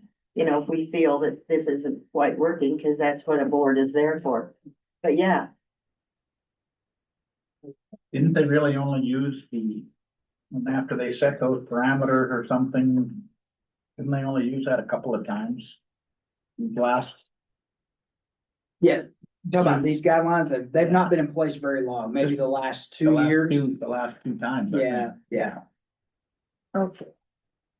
And then, grant match requirements, which page 3, if this time helps you guys out. This would be of application. I don't know. What's this? Maybe I have gotten confused, you know, is this application one or is this application one? But I think it was scrapped in the final draft. All fencing proposals must meet the fencing requirements under Montana law. I think, but I really think that needs to be in draft 3. Here. It's still keeping room. Okay, That's my opinion. is that in the first 5, No, this is, if it's not, if it has a page number, then it must It's actually be. page number 3. And like it's grant version 1. That's what Right. that's where I got it. but it should be in the guidelines. I mean, we don't want information in 2 different places, Correct. you know, for, What were you saying, Raina? I was looking for it when you were talking. okay, so No, I got the page. it is on the guidelines. So it's on page 3 of the guidelines. I kinda had that. Mark Yeah. Page Yeah. 3, number 5 of the guidelines. Sorry, Brian, I knew this was gonna be complicated. Got it? That's 2, yes, so number 5 right there, Okay. last line, all fencing proposals must meet requirements under Montana law. I just missed it. No, that's all right, it's good to make sure it's all in where it needs to be, so. Thank you. Mr. Chair, I apologize, and we've moved off of it before, but Raina, I just want to make sure we're clear. Were you proposing that we say that all grants will be reviewed by the board? Is that essentially what you were getting at? After they've been scored and corrected and, yeah. Yeah, All grants? Yeah. Okay, good. I want to make sure we're clear. Page 4. It says, enter the amount of cash match for this grant. If using funding from another source, okay. Do not list any money you receive from a federal source. If any federal funding is listed as a match, your grant application will be rejected. Where did that come from? read that again. Yeah, I don't know. I just got the first page on it. Why was federal funding a taboo? It's not, it's only in this it's only in the as-is version, right? We removed it in Correct. the second and third version. Well, I think I left it in because it was in there, We I ate it. couldn't find minutes that said, there were minutes that referenced it. But I couldn't find action on it, so it had to have been older than, I mean, I only went back a couple of years, so I don't know where that came from. It almost sounds like it's saying, if you do get any federal funding, don't say anything about it, or you won't get any money. Mr. Chair, the other speculation that I had on this question was at some point, early on in the Livestock Loss Board, a good chunk of money was coming from the feds for at least wolf prevention. And so I was wondering, I was speculating that maybe they were using, federal dollars and our state dollars against each other, in the same grant application process, but that was just pure speculation. Again, listening to it, I'd speculate, and Doreen may just make sure her memory. And thinking and listening to previous boards, that there might be a concern that the intent here is that the organization is gonna put some of their own treasure into it, not just 100% government funding. And if you're using a federal source for your state match, you're 100% government funding, and you're not putting your own organization's treasure or your own ranch's treasure into it. And that maybe what the intent was is to make sure that if you're getting a grant from the Livestock Loss Board, if you're a grazing association or a ranch or whoever, that you're also putting some of your own money in there, not because it quasi becomes 100% government funding if you've got a federal grant and a state grant, and that's the two that you're using to pay for the whole project. And maybe, That's well said, yeah. Yeah. So does that need to be taken out? No, I was just wondering why. I don't. I did too. It's almost saying, well, don't be truthful in your application. If you are getting federal money, don't say anything. Well, And that's kind of how I interpret this. Well, I don't really think it's quite like that because anybody can look into anything and find out what you're doing. True. So, you know, But would they do it, I mean, with whoever's screening these grants, would they do that? Would they check into everybody? well, if they don't, they could get into trouble. Yeah, I mean, you know, when you're doing something like this, you better yeah, have a little character, yeah. you know, and I think a lot of people do, but yeah, there could be, you know, somebody, you know, there's always a person that's gonna be a little bit of a problem, but yeah, it's, Like we were talking earlier, I think 95% of the people are honest. I mean, there's always gonna be somebody that's gonna try to push the rules. yeah, But and You they'll, gotta be a little, maybe I'm a little too trusting. yeah, and if the board looks into it, you know, they can catch them, you know, if they're on their toes. Yeah. So if you want to keep that language, do we want to make sure that it's in the requirements that go at the beginning of the application? Because I'm trying to find and see that it's in here and I'm not finding it unless I'm just. I guess, what did missing it. you think, Jordan, about, what version through everybody? This like is just the version? first 5 pages. It's the same. Do everybody else read that version? Yeah, I would have just seconded mostly what everybody else said, that, I really enjoyed the checklist at the back, and then even the, bullet points on the front seem, Okay, but it's also just less paperwork and less. Less reading? Yeah, exactly. okay. Oh, yeah. Mr. Chair, I would just propose, and this is again, I'm trying to push money out the door and make this process attractive to applicants. But the main reason that I proposed removing it, and I don't think we find it in the later versions, was just because anywhere where I had these big, you know, you're done, you're out, you're rejected. I just, you know, I want to soften, if it's, you know, with what the board wants to do, I'd like to soften that language a little bit, because I don't think we're not very heavy-handed, I don't think, with the grant process in practicality. We're wanting and having people correct things if there is missing parts, so. But that's, as bold red underline with rejected is the last word is, that's not very attractive. I might never apply again, probably won't apply again if that happens. Well, But I really think that checklist is. I like that. One thing though, that like, in one of the meetings, they were putting a fence around their parents that were older to protect them just in case, and we had to let them understand, this is a livestock loss board, it is not a human. And they were quite upset and disgusted about it because, but they weren't understanding the rules, so this is another reason we've got to be specific on what they want.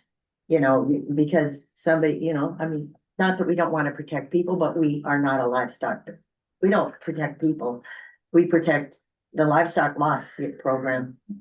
You know, and so that's the only reason I think some of this stuff was put in there, because, you know, some people don't quite understand that this is what we do, and we explain it to them, but then they are not happy. You might have even sat in on that one when those people were doing that. Mhm. Yeah, I think the concern there is if you don't keep it focused on livestock, there's requirements like that, well, then every school along the Rocky Mountain front is gonna want to fence their playground. That was even brought up. And is Thank you that for what- saying that, because Is that that was, what Livestock Loss Board was intended to Yeah. protect against? I don't think so. exactly. I forgot about that, but that was brought up. So, Mr. Chair, I'd like to add a little something. Go ahead, Bill.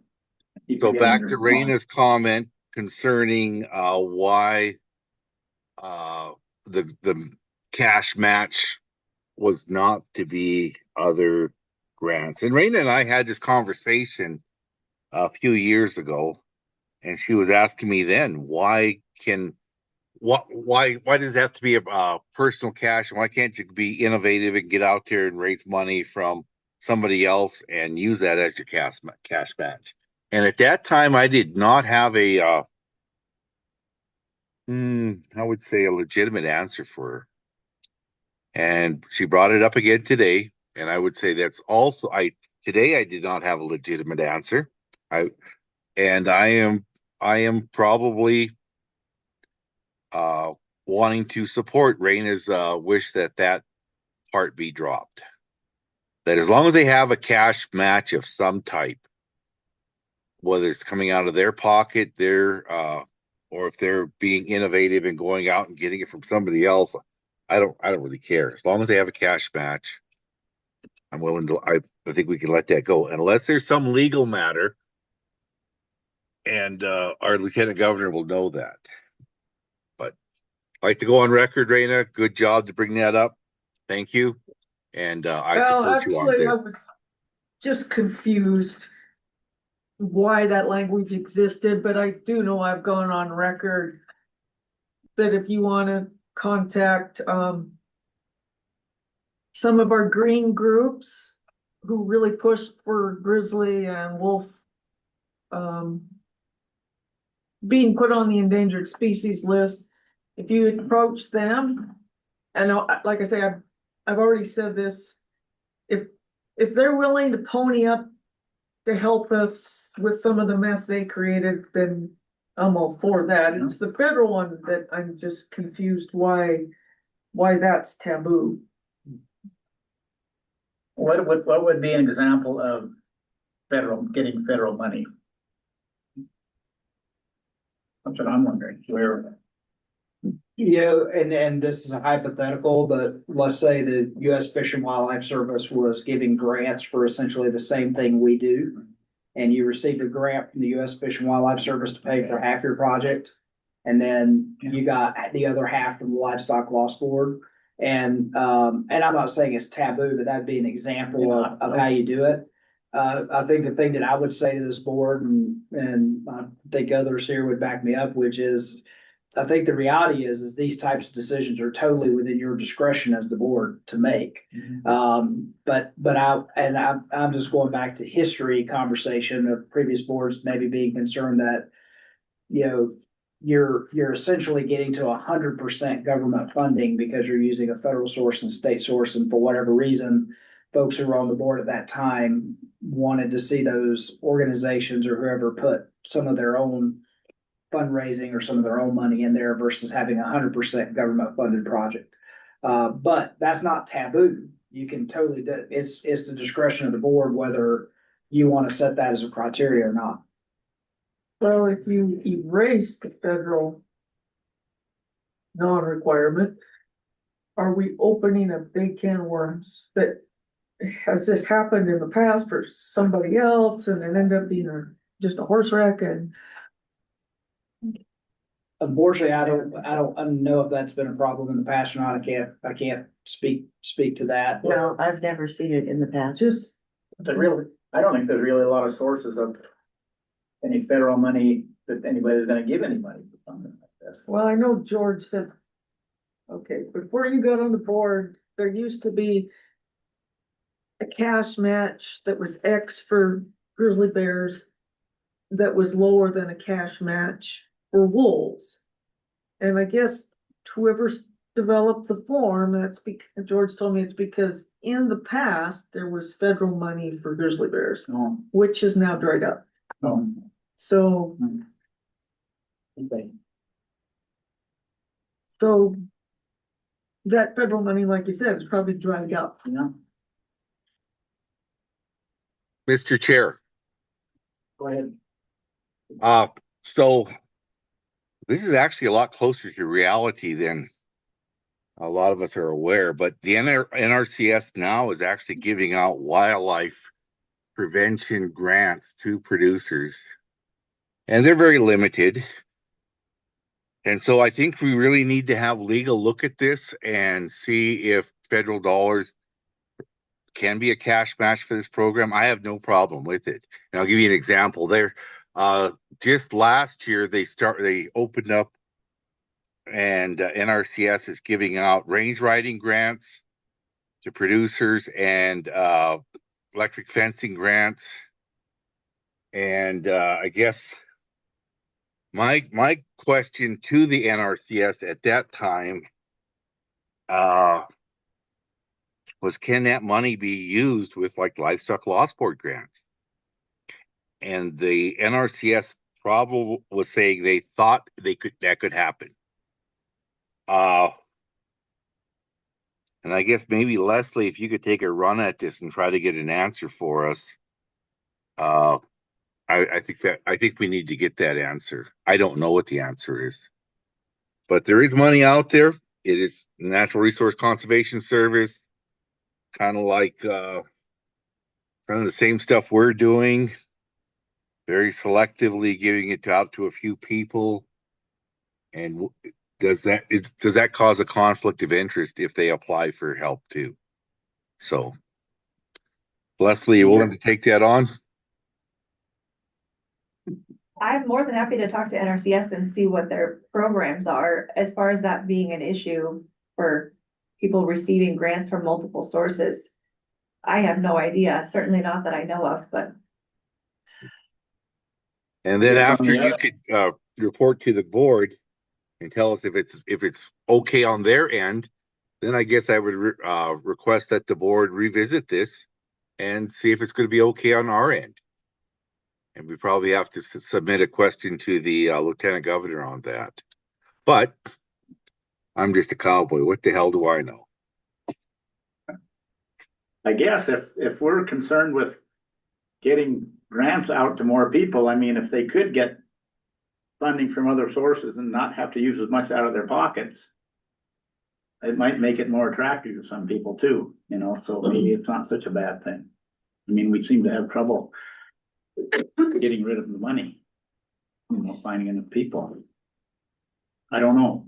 And I could also attempt to find the source of the original conversation too.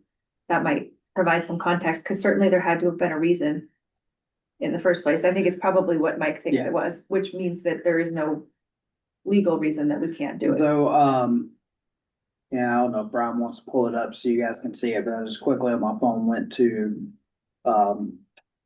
your actual state statute governing this program, the Livestock Loss Reduction Program is what it's called in law. I always get confused because I think of grants as a mitigation program, but mitigation program in law is talking about the claims and the reduction program is talking about the grants. I always have to remind myself of that. But it does say that you shall establish and administer a program to cost share, so that's in the law, with individuals or incorporated entities in implementing measures to prevent wolf, mountain lion, and grizzly bear predation on livestock, including, and I don't know, they didn't add black bears here, so you might want to. It's not on the web yet, but It's it on is. the 23. It's not on the Yeah, web. okay, it's not yet. the web, the 2025 is It's not. there, it's just not up there yet. Need to get legislative services on instead. But it talks about what your duties are is to establish the eligibility requirements for program participation, which you're doing through your guidelines, application procedures, which you're doing here today, the criteria for the selection of projects and program participants, which may include establishment of grant priorities based on factors.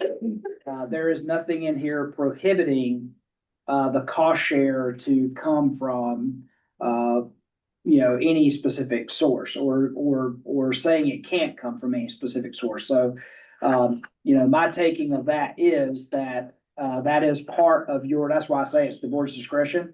You're the one to establish what those criteria are. And so it's your discretion to establish those criteria whatever you want to be. Now, to Mr. Kip's comment, it may be that on the federal side, they have, if somebody's getting a federal grant, they may not be able to do that.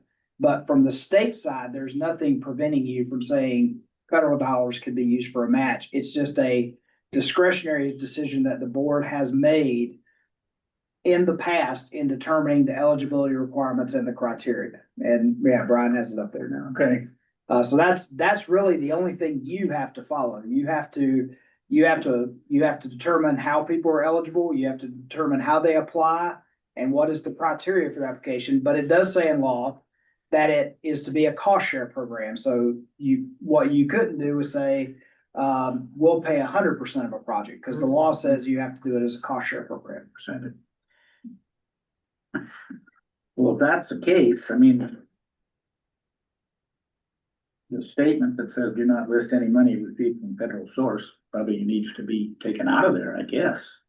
Shouldn't even be in there really, if that's how we're gonna go with there. I don't know. Again, I hate to lay the responsibility at your feet, but that's your decision, you know?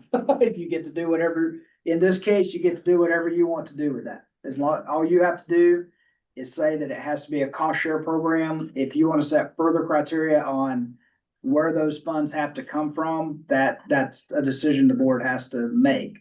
Your current guidelines, which I think were approved by a previous board, if they say that you can't use a federal source, then right now, you can't use a federal source unless you take an action to change that. Seems like you could add some language that like if it mattered to you, you could prioritize the ones that are putting in their own skin in the game if you are, and then I don't know how you could find out where all their federal funding's coming from, but yeah, just a ranking system of like, well, they're 100% funded by the government, so maybe they're just don't rank as high, but does seem like that language would. If we ever got to a point where we're using all the money. Yeah, exactly, yeah. That, in the scoring system, I don't remember, I asked that first time applicants get extra points for that reason, you know, when we get to where we're spending all of our money. And I like your idea, that would just be part of the scoring matrix. Yeah. They get, and you get extra points if you're putting your own skin in the game. Do we need motions on the changes that we're doing I with think we this? probably should. Okay.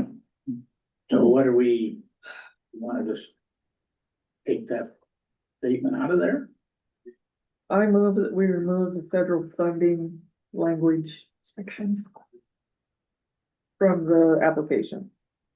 Raina moved that we remove the, I'm saying names because the gal reporting needs no names. Okay, That's not doing that. no, that's fine. Okay, Raina moved to, say that again. To remove the federal funding language from the restriction from the application. Okay, for a second. I'll second it. Okay, Doreen seconded it. Mr. Chair, Yes, I might recommend that you open this up for any public comments Okay. because under the I statute. should have done that. Matt, no, I think the discussion is the appropriate time to do Yeah, it, so yeah. right now, Sorry. but just wanted to point out that the public participation rules say to allow for public feedback on matters that are of significant interest to the public, and I think this could qualify Yeah, as. okay, matter. no, I'm glad you said that. Okay. I guess we had a motion and a second, so now we can discuss it, right? Correct. Okay, So it's up to Trina. She's the only member of the public out there. yeah. Unless Senator Gillespie has something. Anybody on Zoom have a comment on this? So, There you go. hi, so I am Trina Jo Bradley. I ranch on the Rocky Mountain front. I did ask for a fence around my house from the NGO, but I still didn't get one. I really like what you guys are doing here. My feedback from producers is the application is too long and complicated. The federal funding thing was always confusing for a lot of producers, so I'm glad you're talking about taking that out. Overall, I think in the past there were so many people that so the Livestock Loss Board didn't used to go through the grant applications and say, hey, you forgot to sign it, or hey, I need one more thing. They would just say rejected. And so a lot of people now are like, we're not even going to apply because we probably won't even get the funding because of some stupid error. So I think communication with producers about this new process would also be super helpful. Okay, thank you. Anybody else? On? She the only one that. She is the only one. Okay. It's been moved and seconded. All those in favor, signify by saying Aye. same sign. Okay, opposed, same sign. Motion carried. Okay, Okay, Jordan, it's your turn. what's up? Oh. She said it's my turn. Your motion. Yeah. Okay, that's the papers here. Is that all on that then? Third party verification, I guess we need to. Well, and so everybody talked you about can. which version they Wait, wanted to wait. go with. You said Oh, really good idea. She's got it. Oh, yeah. Oh, I understand what you're saying, yeah, We agreed on the third version. Okay, do you Everybody guys in wanna, agreement? do you wanna vote on that, or was there any changes that you wanted to make to it? Because I mean, I changed some of the content of what's collected too, so I wanna make sure that everybody's good with all of that, and I can walk through that if you want me to real quick. Yeah, sure. So, some of it's just reordering things to make it a little more, you know, here's the grant amount, the match and the total, just kind of all up front. And then, I did question on the question about, I'm on the top of page 8 on version 3. There's the question on wolves, grizzly bears, mountain lions, or black bears, and what percentage of each. Do you guys still want to collect that information? Is it valuable now that there's no difference in the funding sources there? Because sometimes that's hard to allocate for producers, I think, to know what their percentages are. What do you mean by percentages? So Doesn't make any difference in their I didn't see that. payment though, does it? I didn't bring all my papers. do you want to, It's in here? it is, yeah. So it'll be towards the end. Which page is it on? It's page 8 on version 3. Yeah, so you're in version 3.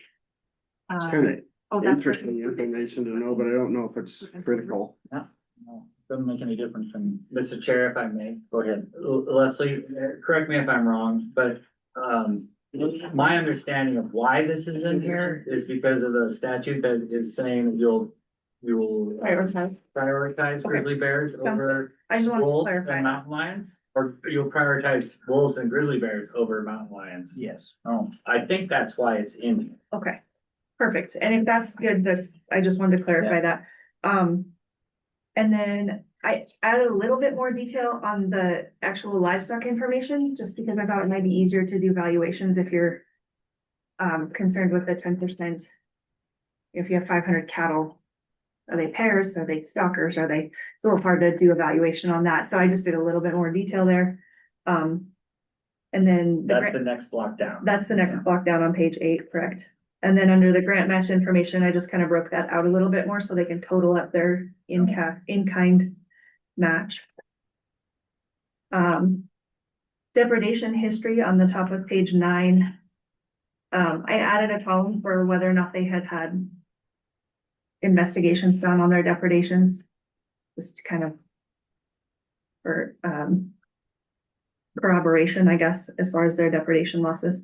Those are pretty much the only changes I made aside from the checklist at the end, so. I think that's a real good one to have on there because then you know, yeah. Yeah, I thought so. So those are really the only changes. And then one other point of clarification, sorry to go backwards on you, but on that first page of version 3, where I have the just kind of the overview of the requirements, the summary of requirements. Livestock guard dog expenses are limited to, and you know, there was some specific language on that, but in previous documents, I had found up to $500 for the dogs. And I just want to make sure that's correct. It is. Okay, yeah, perfect. that's why on the low end, it does not be more, but. Right. Okay, no, that's all. I just wanted to clarify that and make sure that everybody was good with the content on that form where we decided to go with it. Yeah. Mr. Chair, just one more point of clarification. I would think we maybe need a motion and maybe public comment on adopting Raina's suggested language changes that came Oh, earlier. thank you. Oh, guidelines, yep. How do you do that? I'd make a motion to approve, your recommended changes to the grant guidelines. No, I haven't. Well, this isn't rulemaking, so the only opportunity they have is for Oh, Raina to speak okay. up right now. Maybe you wanna go back. So whenever you're ready for me, remind me what Raina's changes were. Yeah, she's gonna. Number 4, If you want that too. Yeah. That's the page you're on. I'm gonna, find this. what This is the general rules? livestock loss grant guidelines. A livestock loss prevention program grant guidelines. Under the application process, point 4.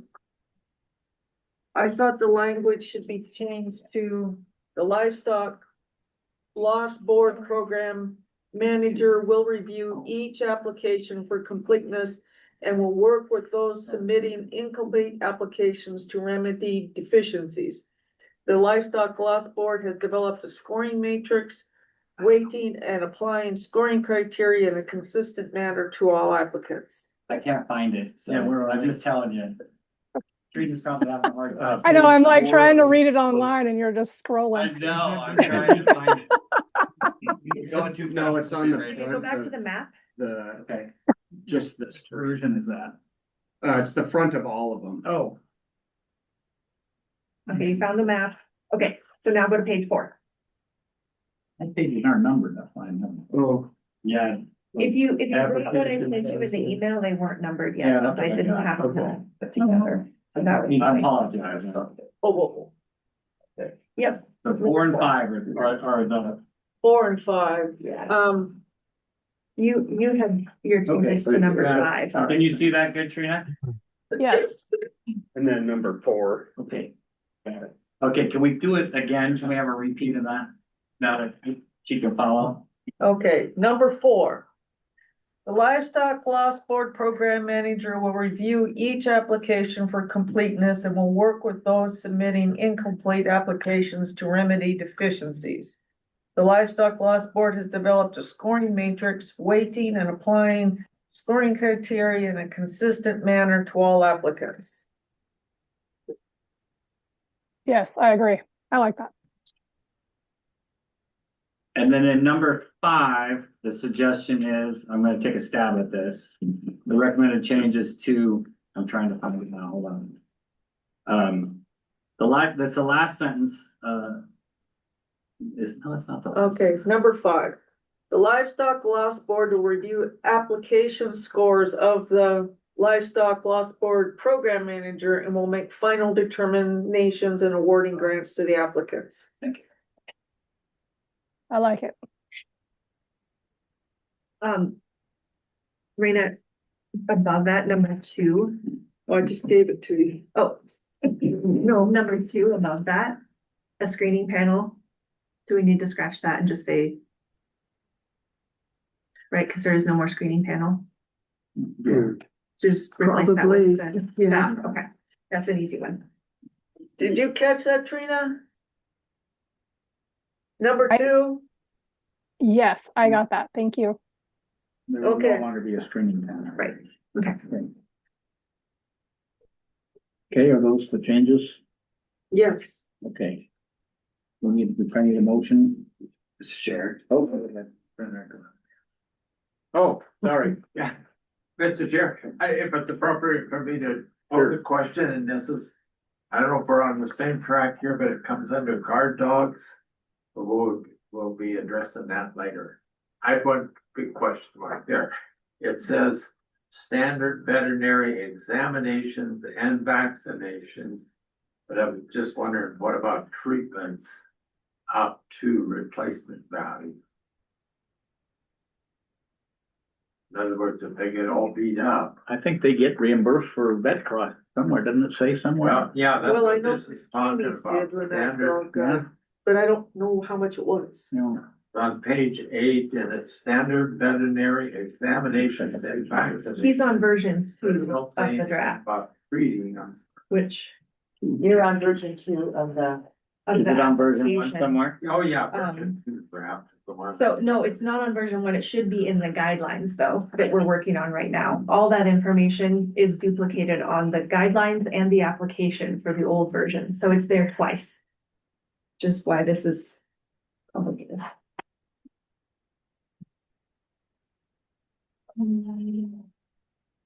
So here it is. So on the guidelines, page 3.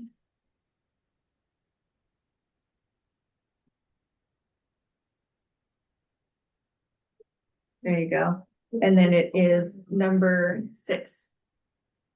Up higher. That number 6. Funding for expenses associated with guard dogs.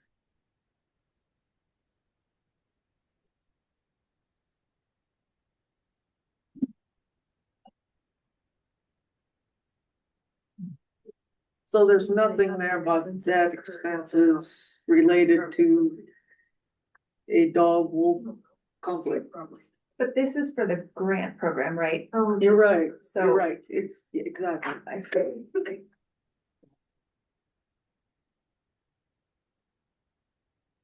I mean, just to open the conversation on this chair, we're providing for ongoing Maintenance. expenses for guard dogs.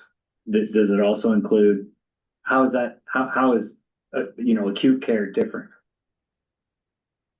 Yeah, acute care means the wolf. Yeah, you've Okay. got a problem, you've got a bill. That comes under, as she pointed out, under the loss, the claims, the wildlife services. Well, but that would be if a dog died. Uh, It'd have to be a confirmed or probable kill of a dog. Yeah, it does have to Oh, be. that's right. Yeah, Confirmed to kill. kill it, Yeah. cause I was pretty certain McCamey's got some reimbursement vet wise, I think they had a dog killed though, and they tried to, tried to save it. I think so, Okay. yeah. Mr. Chair, yeah, my point, same thing, I guess, is just the fact that it says you can take, they get all beat up or about ready to die. You can take them in, the vet can examine them and say, yeah, they're in tough shape, give them a shot. But if they was treated and, or sewed up, a whole bunch of stuff, according to this, in my mind, it wouldn't cover that. Yeah, unless he died, I yeah. thought maybe it should be covered, at least up to the value of a replacement dog. But just a thought. Well, I think it's like livestock, I mean, livestock doesn't get, we don't cover No, we don't. vet costs for livestock, if they get hurt and, so I think it's gotta be treated the same, probably. I totally agree. Good point. Yeah, Well, very very good point. Yeah, I hadn't thought of that. Good point. So be quiet, Senator. No, I'm just kidding. I'm just kidding. That's why I've been quiet. I'm sure you've never said that. I haven't. Okay, so back to Raina's motion, or Raina's idea, we need a motion. Don't we? I move, we adopt my language.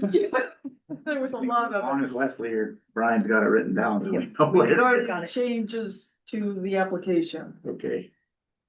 Is that good enough? I believe so. It was stated on the record. Yeah. Okay. Okay. Second, I'll second it. okay, is there any discussion, any more discussion? No, okay, all those in favor signify by saying aye. Aye. Opposed, same sign. Motion carried. Oh, and Raina made the motion and Jordan seconded it. So, okay, Okay. I The believe guidelines. changed this meeting date so I could attend. what's that? There's under new business. Oh, well, we're not, see, we gotta do it, we gotta go to the third party verification. Okay, I'll stick around for that, but Oh, you're gonna leave? I didn't realize that Scott was going to a meeting Oh. today until after we changed everything Okay. and. Don't worry, I gotta leave at 4 because I gotta go move kids to dance practice. And- I'm the only one leaving early. And the sun sets at 4:30. Yeah. That's fun. Okay, well, let's Yeah. have a. Okay, yeah, let's- Ready for the okay. committee. Well, you still need. And what do you have? Is this something we can deal with before you leave? Maybe, Maybe we can just do that. yeah, we could do that. We were gonna talk about the brochure Oh. Okay, You yeah, want- we probably should leave that till, next I January. think the next meeting, I think. Okay, so it's Is that- fine. We could is that do okay that. with everybody? Yes. Kind of have that discussion in our next meeting. I will have something to go with me to wool growers, just to give some basic requirements and information. Okay. So that Okay. there's, Okay. That's good enough? Yeah, Okay. You want this back? yeah, we're Okay. gonna quick answer Brandon's many questions. Will Leslie be giving the livestock, I'm just gonna say LLB, updates to the Board of Livestock? Yeah, Mr. Chair, and with transition we have going on, there is some storming and norming happening, so, we haven't quite figured out everything, but Leslie will be giving the like the monthly updates to the board. Is that what you're talking about? And I'll be still running the board meetings and kind of that portion of the job, which really wasn't in her job description to begin with. Oh, it just came up when I was listening to the audio that George used to give updates to the board live. Oh, Board of Livestock. Yeah. Board of Life, I missed that. Yeah, because that's how we meet the legal standard for the report Livestock Loss Board is supposed to give. So that happens at every regularly scheduled board meeting. Brian's been doing that, but certainly Leslie will be doing that now, going through the numbers, and all that is going through the claims, what's been happening. And then that's usually combined up with Dalen's report as well. He gives a report every time they do on what he's been doing on coyotes for them. Okay. And essentially, just to go back again to what I was saying earlier, it will be kind of the same information that the board should be getting on a monthly, this board should be getting on a monthly basis also, and Leslie will be administering that. Okay. So, When Leslie performs other departmental duties like aerial hunting licensing, who pays her salary then?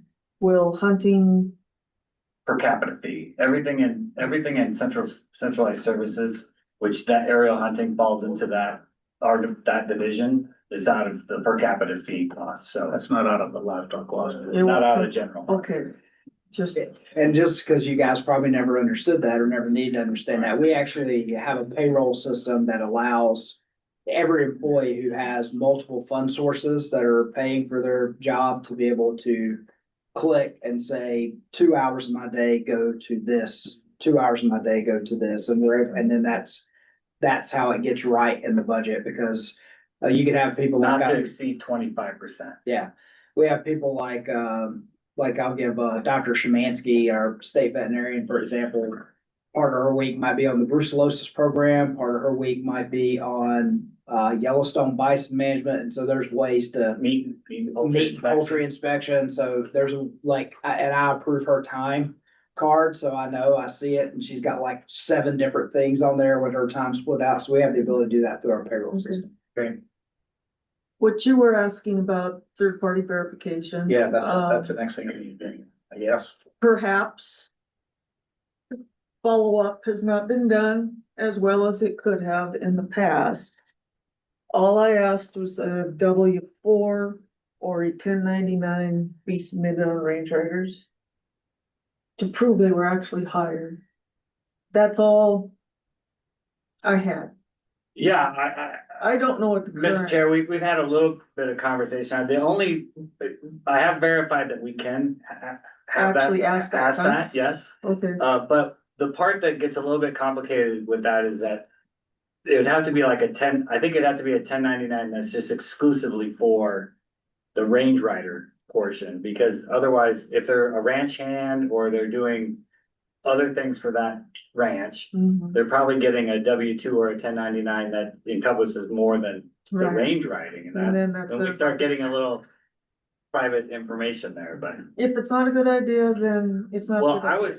I was gonna maybe suggest that we do, in the performance reporting, we ask, some verification of, and not, but here's my concern. My concern is that we're gonna put in a requirement that is gonna alienate people because it's very difficult. or And George Ward. Invite some, you're getting their social security number now, you're getting, this information that people don't wanna do. Yeah. So I like the idea of increasing performance reporting, inspect, verify. But maybe it doesn't have to be such strong language to say a 1099 or a W-2 is a requirement. Mr. Chair, Brian, whenever you hire anyone, you have to have workman comp verification. And if they've got a range rider, they also have to have that. So I don't see why it would be a problem for us to also receive information, and it could just go to Leslie and she'd be like George, it would stay with her. She doesn't need to give us all the rest of their information, but you can't have someone working for you without workman's comp. I think it's only fair, since they're hiring someone, if that person gets hurt on their ranch and they don't have workman's comp, they're gonna have to cover that or the person's gonna sue them, but My whole thing is when they hire a range rider, I'm sure they have to have workman's comp. I don't see it would be a problem for them to also give us information that they have hired them and they've got them doing specifically that. I mean, that's my opinion. I do know George did say, don't make this so stringent. Because we're having a tough enough time getting people to apply. But we don't have any documentation they actually got hired. And I don't think that's too much of a stringent thing because they're required to do it for workman's comp. It would just be one more little thing they could just require to show us that they've also got them covered with workman's comp. I don't know how you go about that, but it is nice to have verification to know what they're doing. And And you could keep the information like George did to yourself and you don't need to give it all. it does get complicated. Well, one of the things I'd mention is that if they're an independent contractor, they're not gonna have work. So if they're a 1099 worker, you wouldn't have that. Right. So How many do you think are independent? Never mind. I would, Say more than you think, probably. Teachers, well, they're all, you know, you can't even hire them, we won't even hire them anymore unless they are an independent, they have the certificate from the state. And I don't- so, go ahead. no, I that's. mean, there that's are, all. how about we just postpone this discussion until the next meeting? And give us all time just to mull it over. Okay. Yeah, but the what I think is a good question to ask. The how is the problem. How to do it. There we go. Yeah. Yeah. And I do apologize. I really, We're all in the same boat as you. We gotta sometimes run to do something, so. well, I really thought when I moved, asked for the meeting date to be moved, that I had someone at home doing chores and he came home that night and said, oh, I signed up for the. That's my bowling night.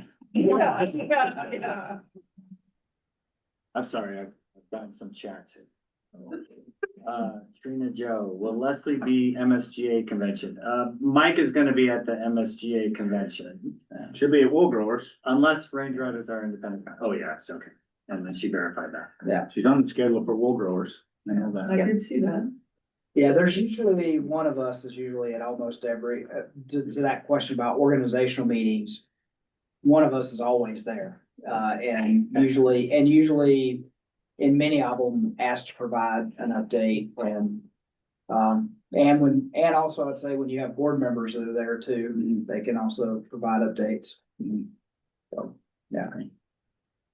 Yeah, but she provides betters because she knows it inside and out. Yeah. Okay, thanks, Raina. Thank you. Safe Okay. travels. Okay. Go to the third party verification. We did table it. Yeah. Okay. Do we need a motion to adopt the third version of the application? Oh, Did we take official action on that? I don't think we did. I don't think we did. Okay.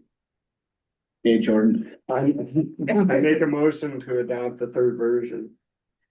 Okay, Jordan moved to adopt the third version. Is there a second? I second it. Doreen seconded it. Anybody, any discussion for people listening in or people here? Well, for board I members. guess we have it already. Okay, all those in favor, signify by saying aye. Aye. Aye. Those opposed, same sign. Motion carried, okay. Okay, set a date when we want to meet again. Award cycle. Oh, yeah. Both, both, kinda, yeah. How long do you typically give? Okay. How long do you typically open the applications? Last year it was like this May and then we did it, Around 3 months, then we met in the end of May, July. June, July. You That's how we open, did it. you open it for 3 months? Yeah.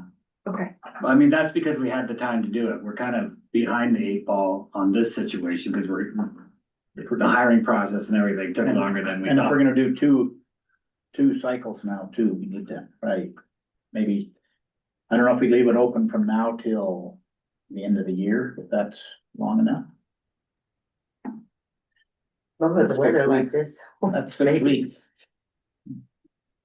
Yeah, oh, let's see. You know, people get busy over the holidays too, so maybe they don't.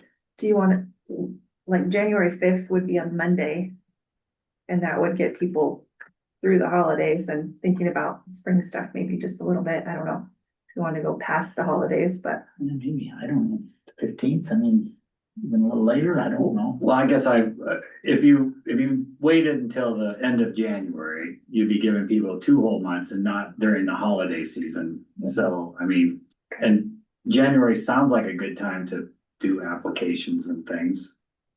So, Yeah, I mean, you're right, the holiday season is gonna be a problem. I think the idea was just to let people apply so they, you know, they can plan for the coming season, and so I would think that would be. Even if we went to the end of January, that'd be plenty of time, and then but we might just have to. Well, even so, we could still do keep our next cycle on schedule, you know, May till May into July or August, you know, so we'd be okay there, I think. End of January, does that sound? Sounds good to me. Is that a calendar here? yeah, the 30th is a Friday. January 31st is a Friday.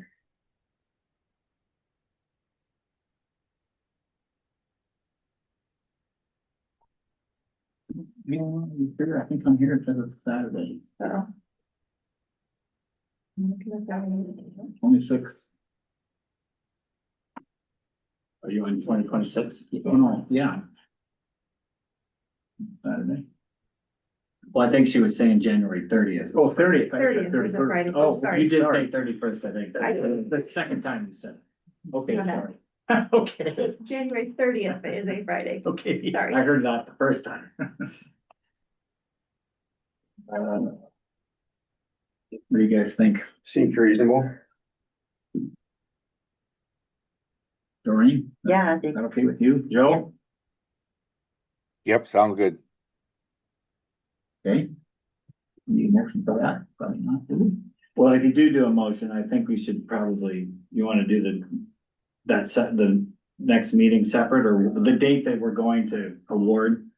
Right, I'd love to get both dates, this date for sure set, and then at least close to maybe the week of when we're gonna meet to go through the grants. Oh. If we could get both of those dates kind of tentatively lined out, at least for the meeting, that would be helpful. So this day will be when the applications close, the Yeah. 30th, okay. January 30th. How much time, I mean, how much do we need there to go through them? I've never done it before, I don't know. Neither.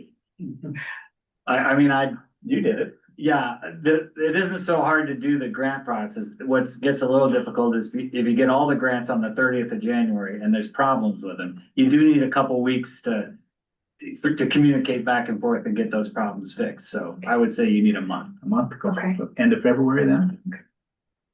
Somewhere in there? The last week of February sometime? And you're not gonna be doing any claims hardly during that time either. Sure. hopefully the bears are going to bed. They might be waking up already. Yeah. That's what winter looks like. So the board will meet the week of February 23rd. Yeah, do we want to set a specific day, or is that, you want it more nailed down more like than that? That's up to you guys, if you guys can pin down a day, or if you can't, we can iron out the exact date as long as we have a ballpark. It's up to you guys. Yeah, probably. One thing about it, we've got emails, and since Raina left, it'd be good to know what's a good date for her too. Yeah. So we Yeah, can maybe, yeah. Okay, last week then, February, okay. Perfect. All right. Okay, beautiful. Lovely. Okay, we don't need another recess here. No. So we kind of discussed this other, well, I guess we gotta do the timeliness of the claims commissions. We kind of did the administrative rules discussion So, already, didn't we? well, there was two separate rules discussions. One was the public participation, that was under the old business. Yeah, And then there was, sorry, I got my papers scattered everywhere here. The August of 2023 board meeting, the board voted to pursue administrative rules to put a 6-month time limit on claim submission. So once the investigation report is done, a producer has 6 months to submit their claim for that loss.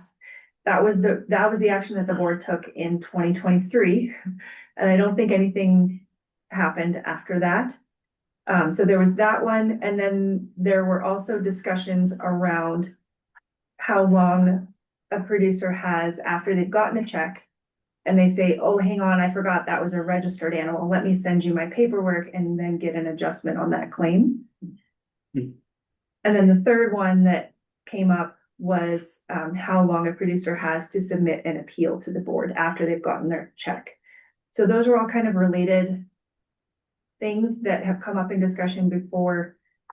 If we were going to start on administrative rules, these were the three that seemed like they were kind of related topics for if you want to look at any of those. Mr. Chair, if I may. Yeah. The goal in this topic or discussion isn't to approve rules or any of that, is to essentially is to say, you know, do we want to go forward with doing some language and conceptually, you know, working towards rules in these three areas, and we bundled them together. It'll be one rule, but it'll be a timeliness, you know, of the Livestock Loss Board claim timeliness rule, something, you know, I don't know what it'll say, but in that regards, like, I just wanted to point out, we're not approving these rules at this point. We're just saying, do we want to go forward with conceptual concepts? Sorry for That, thank you, yeah.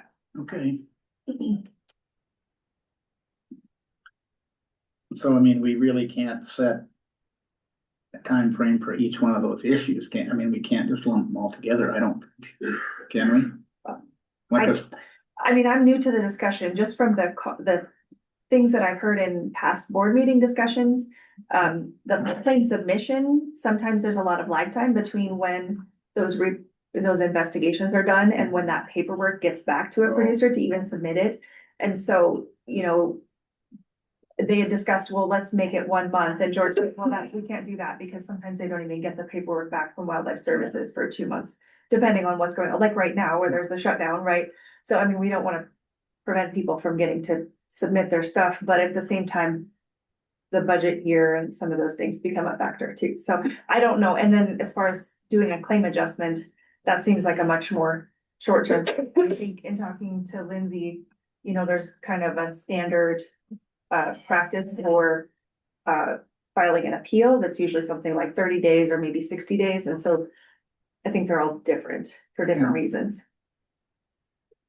I know the one you mentioned about I forgot the registered animal, you know, that might take some time to get proof that it is a registered animal, you know. From the, I don't know. No.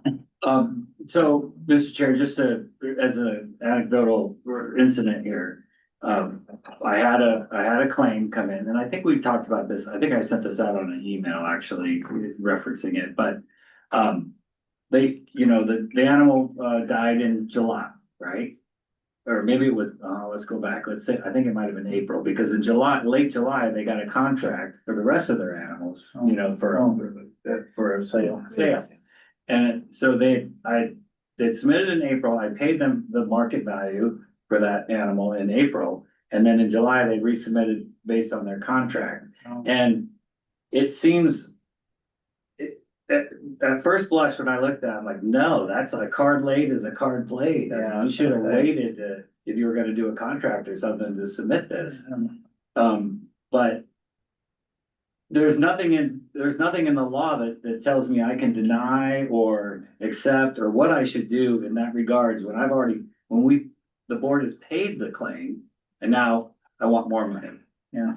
It's just not out, there's nothing out there, so I couldn't rightly deny paying it, because we do say we'll pay based on a contract, or, you know. That is our practice in the past, is to pay on contracts. Has that happened more than once, really? Has there been instances of that happening? I could definitely see it as a trend. Problem. I think I've had inquiries on it. Mr. Chair. Mr. Chair. Go ahead, Joe. Okay, I have a little bit to add to that, and I really like that comment. So I've got kind of an idea on that. You know, most of the times when we make our contracts early in the season, it's kind of at the high of the market, and then the price kind of falls apart during the fall run.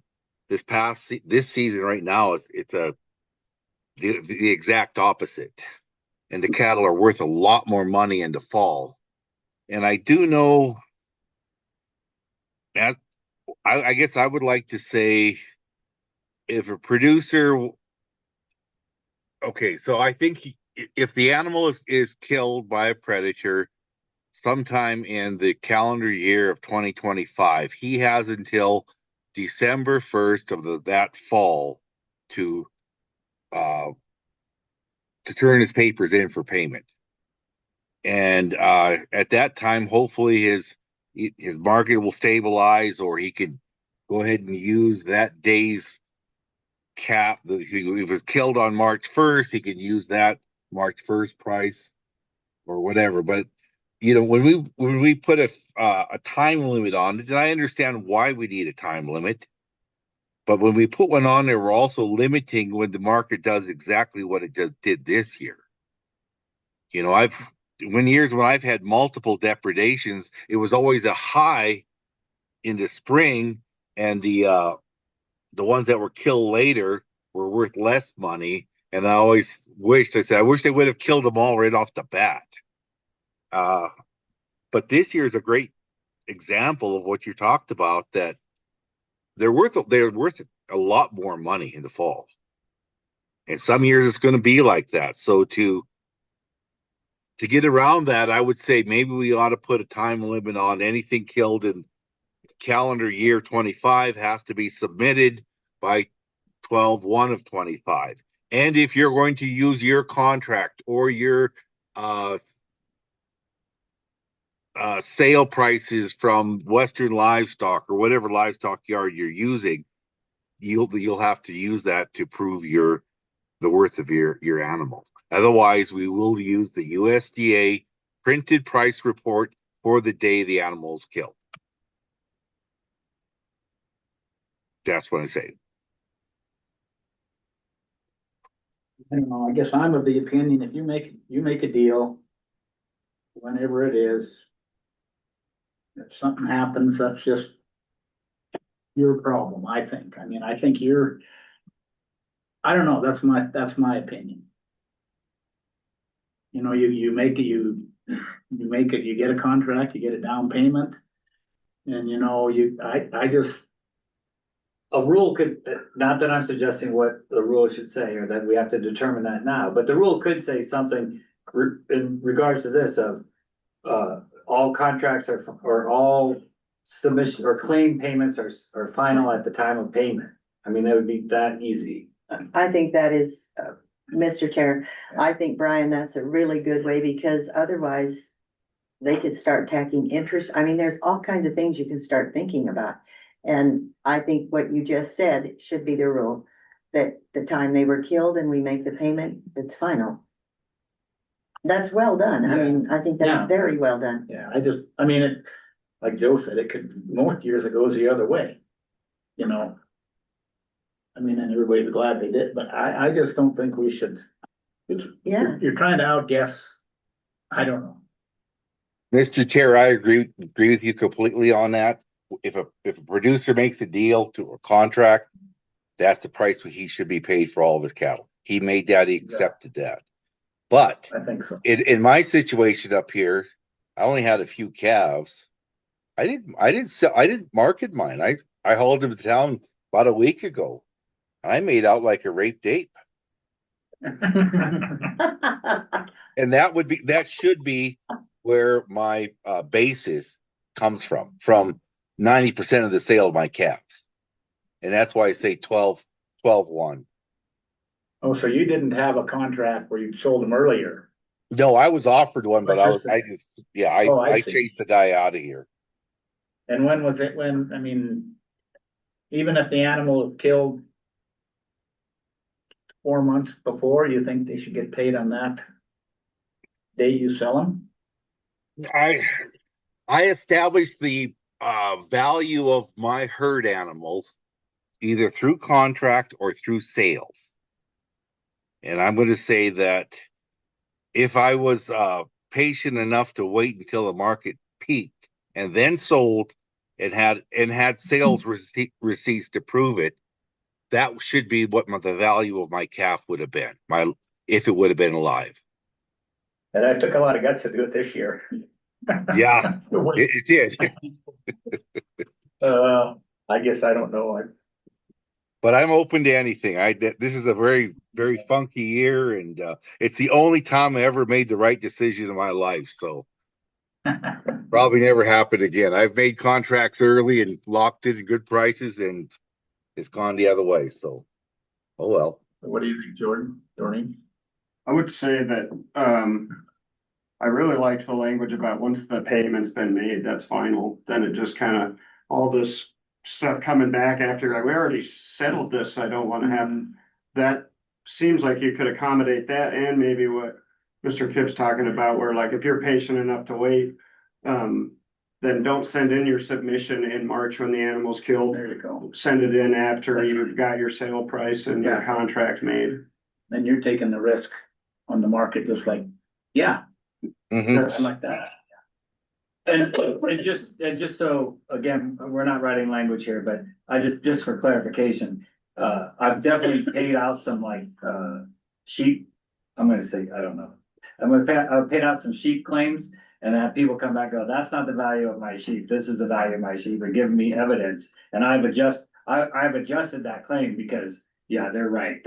I missed that. I made a bad, so we're still making adjustments to people's payments when there's, legitimate errors being Good. that, on our part. So when I say it's final, I mean, Within reason, yeah. yeah, I mean, it's not final all the time. So, But I just Mr. don't Chair, Yeah. Chair, I'd like to address that last comment made there.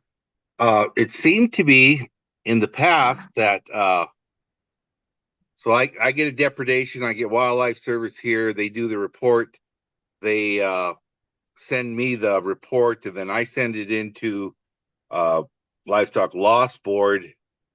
And then it seems like I was sent a paper stating that this is how we value your animal. Do you accept it? Before the check came. Is that right, Brian? Well, so we changed it. No, so the way the process worked before was we said in the letter, we said your check will be coming in a couple weeks because George was sending out the letter at the time that he processed the paperwork. Now what we're doing is we're sending the letter with the payment together. So you're not getting two correspondences from us, you're just getting one. But there was never any, is it okay with you? There was no negotiation. It's still the same letter. It's just that now we're not saying your check is coming in 2 weeks. We're saying here's your check. Yeah, because it seems like there was some discussion all the time from producers saying my animal's worth more money, and George gave him a chance to prove that, but it was before the check was cut. Once it was cut, it seems like it was. I'm sorry, Joe. The reason I'm giving some pushback is because the check was already being processed to be cut. It just takes, the government's just slow at the process. So that payment has already been sent over to accounting with the dollar value. And in my instance, my example, if somebody proved to me that they had a problem, they'd just be getting two checks. They're gonna get another check. Because that first check is already out the door at the time that the first letter was sent. It's already being processed. By the time they get a chance to respond, the Department of Administration has cut the check and it's in the mail.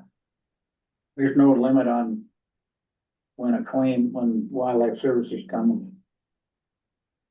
It says, yeah, this was a kit, this was a depredation. I mean, there's no limit on how long before they can turn the claim in, is there? You mean as far as when they can come out, call them to come out and do an investigation? No, Or the- and say wildlife service has already been there Mhm. and said, yeah, this qualifies, and they send the claim in.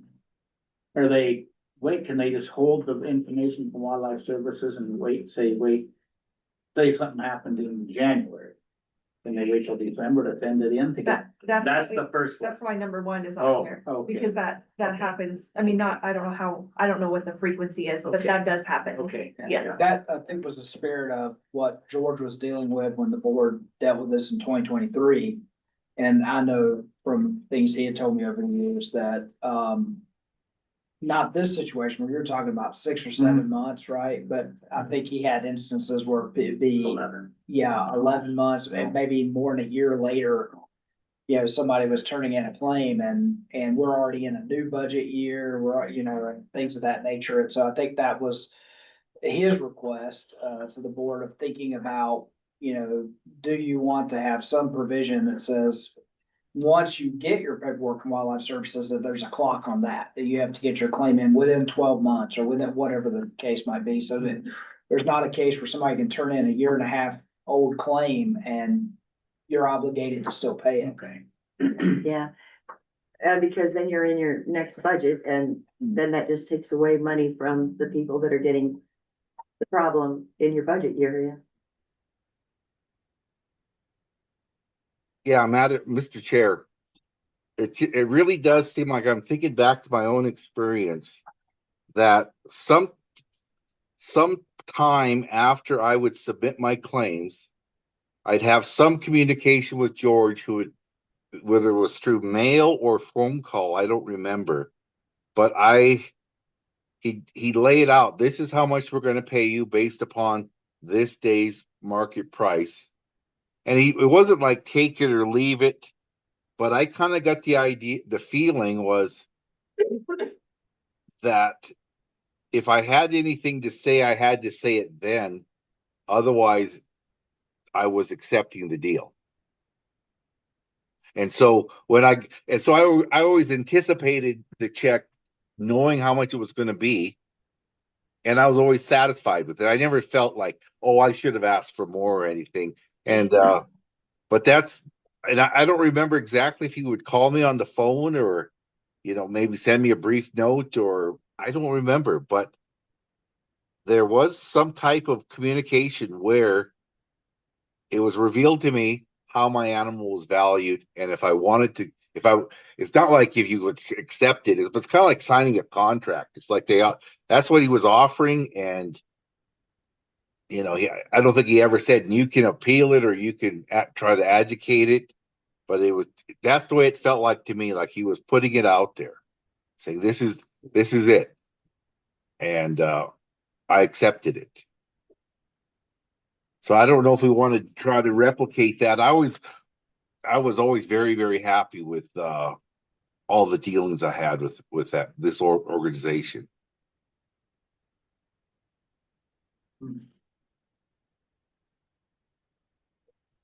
Mr. Chair, members of the board, those comments did I just thought it might be helpful to point out, the statutes make it very clear there is a right of appeal on a claim decision, and it puts a timeline on you as the board of when you need to decide it, but there's nothing in the statutes of saying when that appeal needs to be filed.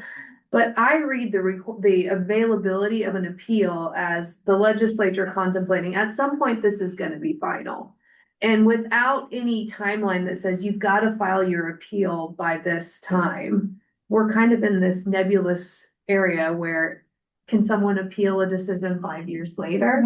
So they are all kind of tied in, I think. Do you want to put a deadline on when you have to submit your claim? Well, that might depend on whether they want to base it off of a contract price. And then do we want to have a rule then that says, okay, well, once you make that election of when you're going to submit your claim and you get paid, that's final. There's no, subsequent post-payment modifications, but also at that, X amount of days from that point is when you have to submit your appeal up to the board. So they all kind of do play in together. Yeah. And I will note too, that, I have a meeting set up for the December 3rd with the Lieutenant Governor. She wants to discuss rulemaking for the department and I assume administratively attached boards. So we'll discuss that too. So this discussion is kind of conceptual, because if you as a board say, we don't want to do any of this, then, then we won't bring it up. But if you decide you do want to move forward with rulemaking, that is something that we will discuss with her. I really think we need to get something nailed down to just, so it's in black and white, not Right. It's kind of a like gray area. uncashed checks sitting out Yeah, there, it's, Yeah. don't want it to be limiting necessarily, but at the same time, don't want things to go on forever. Exactly. Okay, well, that's okay. But everybody? Okay. We'd like to get something decided if you can discuss it when you have your meeting. Yes, and also Leslie and I can kind of brainstorm some options and come to you with some suggested language. Sometimes it's easier to work off of something in front of you and make, you know, changes to it and say, I like that, I don't like it, versus just discussing concepts. So that would be helpful. Yeah. And if we get a green light from the governor's office, we can like work up some language for you to consider and look at Yeah. and base, and then decide Yeah. what you want to do when you have something more concrete in front of Okay. you. Sounds okay with everybody? Yeah, I do better with a straw horse and poke holes in it than I do trying to get creative myself. Okay. Okay. Is there anything else on that topic? Or is that it? I think that's it. Okay, Oh, and then Mike left for yeah. the last. Or you Oh, need it no. here. Okay, I guess communication between the livestock, the board and the Department of Livestock. And I guess this kind of came about, well, Doreen, do you wanna talk about it a little? How, Well, I just felt a little insulted that they just decided, and nothing against you, I think you're doing a wonderful job, that I didn't even know who you were, I knew nothing about you, and you were hired. And I am a very good friend of Kristen's, and I visited with her, and yeah, and we should have been informed, and we should have been involved, and I know that the Board of Livestock gives us the money to do what we do, but we are a self-standing board. And I've heard one of the Board of Livestock members continuously say, the Board of Livestock is underneath us, and I never say anything, but I think we are not. We are a self-sustaining board here. We make decisions and we do it within the board itself. And I'm sure every one of us would have approved you, but none of us had the chance to do it, and I felt offended that we weren't even talked to. at least. Yes. I had cause I remember specifically, he had a meeting when we were just discussing how to go about this hiring process, whether we wanted a half time or whatever, and I asked, I said, well, we'll have input, won't we? And I was specifically said, yes, you will have input. Kristen Juris told me we were supposed to be involved. No. And her words to me was, I'm very disappointed, which I knew what that meant, because I've known Kristen since before she was lieutenant governor. But yeah, we should have been informed and we should have been involved. Mhm. You know, we are not under the Board of Livestock. Yeah. You know, they give us the income that we have to do it the way we want to, and not saying. You had called me when the job was released, the job description was released, I And I'm think that very was pleased middle of with what you September wanted. sometime. And then never heard anything else until the person was hired. And you said you interviewed several qualified applicants and Leslie was hired. And like I said, it's nothing. I just want to reiterate, I've sat in when Can I make a response? oh yeah, Okay. no. So we had two meetings. I'm just trying to refresh our memory here, and we can play the video, which is nice to have a video. But we had two meetings. In the first meeting, we discussed and approved the job description, right? We decided this is the job description, this is what we're going to hire. Then we had the second meeting, and then the second meeting, we said, we put forward a motion of, is the Board of Livestock, not the Board of Livestock, is the Department of Livestock going to, we're gonna hire this person. And the motion, I don't remember the exact motion, but it was something to the effect of, yes, move forward and hire the position, the Department of Livestock. And that See, was, I don't recall that, and Raina has even told me that she's listened to it and she didn't recall hearing that either, but even if you can't make a motion to go against the rules of the Board of Livestock, and we are always have been involved, and we're not gonna start saying, well, yeah, we're immaterial, so go ahead and do it without us, because that's something that none of us would have ever agreed to. Yeah. I mean, I wouldn't, you wouldn't, Raina definitely wouldn't, I don't know about you, you'd wanna be involved just to at least know. And Joe would also, I approve what you did. I think she's very qualified and I like her. But I didn't even know this lady. I had no idea. And this is why I felt kind of like, what's going on, you know? It'd be like if my kid decided to do something and told me after the fact and I was like, what? You know, I mean, we need to be involved. Maybe there was probably a little bit of, I mean, if we did make the motion to go ahead, maybe there was a little bit of misunderstanding that Absolutely. even that we said, even though we made that motion, that we would still at least be able to sit in and see. Okay, so let me just, again, a couple things here.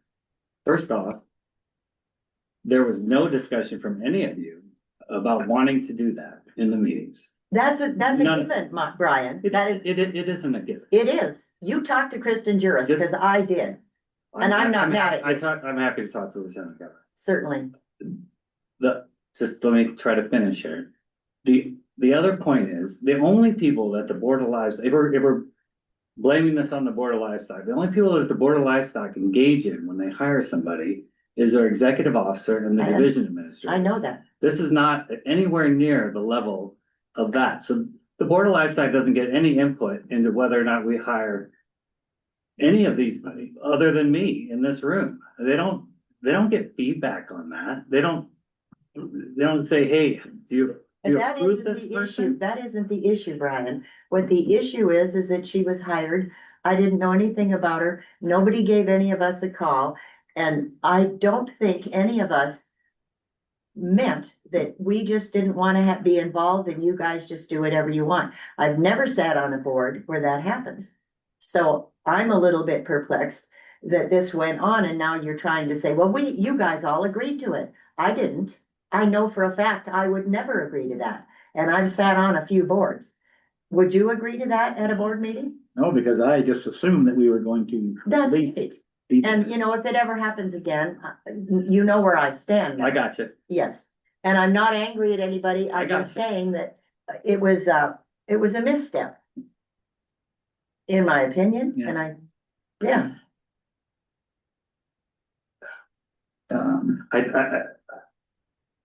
I understand where you're coming from.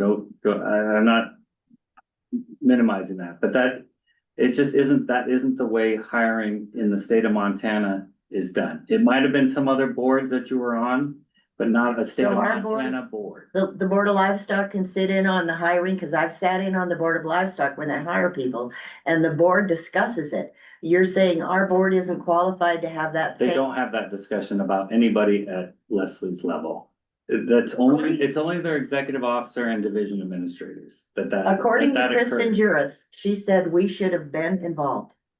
I talked with Kristen and she said, I'm real disappointed they did this. You should have been involved. So if Kristen is saying this and she's unaware that we don't have the authority, then I'm gonna call Kristen again and say, we were told we don't have the authority. The Board of Livestock has the authority to hire people. We don't, just you guys decide who's gonna be in charging, telling us how to sit and stand. Is this what you're telling me? No, that isn't. I think that's a misrepresentation of what I'm saying. Okay, you said the Board of Livestock has the authority. I'm saying they only sit in on hirings of a certain level. Right, we should have the same authority. We are a self-sustaining board. We are not under the Board of Livestock. Okay. What I am saying is that in practice, that doesn't happen. If the Livestock Loss Board wanted to engage and be part of the hiring process, there should have been a motion, there should have been a discussion about it. There was nothing I didn't about want it. them to be involved in the There's hiring nothing. process. No, I I'm saying wanted your us- board. Oh, Your board said nothing about engaging in the hiring process. It's on video. Nothing. There was no discussion about we want to know this person, we want to hire this person, we want to be involved. That never came up, enough said. but I won't do that again, I'll tell you. I guess I promise you that. It's over and done with, and Thank it you. worked. I appreciate, If this would have been a full-time position, would it have been any different? Like George, like replacing George at that level, would it have been any different or not? I mean, that's not the practice of the state of Montana to involve boards in the hiring of low-level position. And I will just say, the organization structure for the Department of Livestock is pretty unique. We are the only department that is headed by a board. Every other executive branch agency is headed by a director. And the Livestock Loss Board is administratively attached to the department. So that does make it a little bit strange. What I can look into, because I don't know the answer to this, but for example, the professional licensing boards that are administratively attached to the Department of Labor and Industry, they have executive officers. I previously worked there. I am not sure that those professional licensing boards have input in who the Department of Labor and Industry hires for their executive officers. So when Brian is saying like that's not how hiring is done at the state of Montana, it is just kind of the way we do things with the administratively attached boards. They are a little bit different. And I am in no way and shape or form saying that you are underneath the Board of Livestock, because I think that is absolutely clear that's not the case. But it is a strange organizational structure because they are the agency head of the department that They you handle are the money, and I administrating. understand that. Yeah, completely. but also personnel. So that's part of it too. I mean, I talked to Greg Witchen, I know Greg Witchen pretty well, and I just asked him, I said, is that how things usually go? And he says, yeah, as far as I know, that's the way the hiring is done. He's been on the board of livestock for how long? I certainly, I wish we had this discussion. I wish that we had cleared the air on how the hiring specifically would have gone. I regret that conversation didn't happen, but it did follow the rule.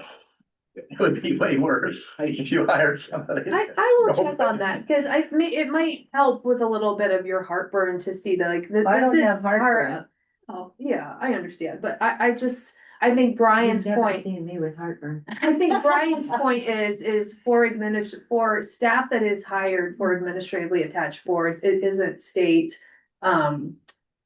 procedure to have the administratively attached board members like sit in, like actively participate in those hiring You visit with decisions. Kristen about that. I will, yeah, I'll look because she into it, told me because something differently. and I'm not saying that is how it happens at Right. Department of Labor, but I think that it is not. So I just thought maybe it might help to show you that this is not a unique situation for us in your board. I do think that I will check, but I do think that's kind of how it goes with administrative. Yeah, attached boards. My biggest regret in this is that we didn't have this conversation beforehand. Yeah, Cause somehow you have a perception of how it should have went down, and we have a perception of how the state would do it, and they're not aligned at all because we didn't have a conversation about it. So I mean, I'm sorry about that. oh, you don't have to apologize. I'm just saying that, when you Yeah. visit with the lieutenant governor and she gives me information and you're giving me different information, I'm looking at Yeah. where she is and I'm thinking, I think she's pretty darn smart. And she's a lawyer. Yeah. The only She's a caveat to that, Sharp. I would say, is that we did have conversations with the lieutenant governor on the hiring process and how, because she did ask how it was going during that period of time. She did have conversations with us and we knew what we were doing, Okay. but. Or did she know all the granularity of it? I don't She think so. didn't, no. I'm sure she did. No, She's got other things on. You to bet, do. she's got a lot on her For sure. plate. Well, we're just glad you made the right decision. I am too. I'm very, very pleased. I'm glad you're here with me. You guys did well, even though we didn't have you. I mean, our goal is to do well. We're not, I mean, we want success and we waited for Leslie and, to get this. We had we went through a proper hiring process by. Yes, correct. We knew somebody out there that was really a rock star. I mean, we knew from the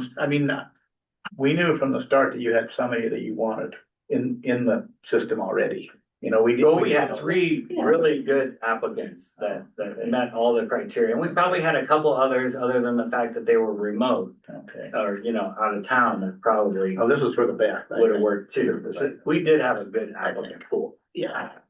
But I don't wanna act like the House, I'd much sooner be like the Senate. So we can move on. Yeah, no, it's in the past. We'll I'm sorry. move on. So. I think that's about it. Anything else on the communication? it would be nice to get, I mean, maybe there isn't a lot going on, but maybe get monthly updates You on will. what, the claims paid out and just kind of what's going on. I think I that would didn't be do one nice. for October because it was Oh, yeah, 2 weeks in. no, that's fine. But you'll get one starting December 1st. You'll get one for the previous month. Yeah, I think that would be Yeah, nice. for sure. Yeah. And that is the things you get with a real dedicated employee and not a guy, yeah, Stepping in. Okay, no, that's. Okay, anybody listening in public comment? If that's all, are we done on this topic then? Yeah, Mr. Chair, I will jump in on that, but not to continue the piling on here. You're better.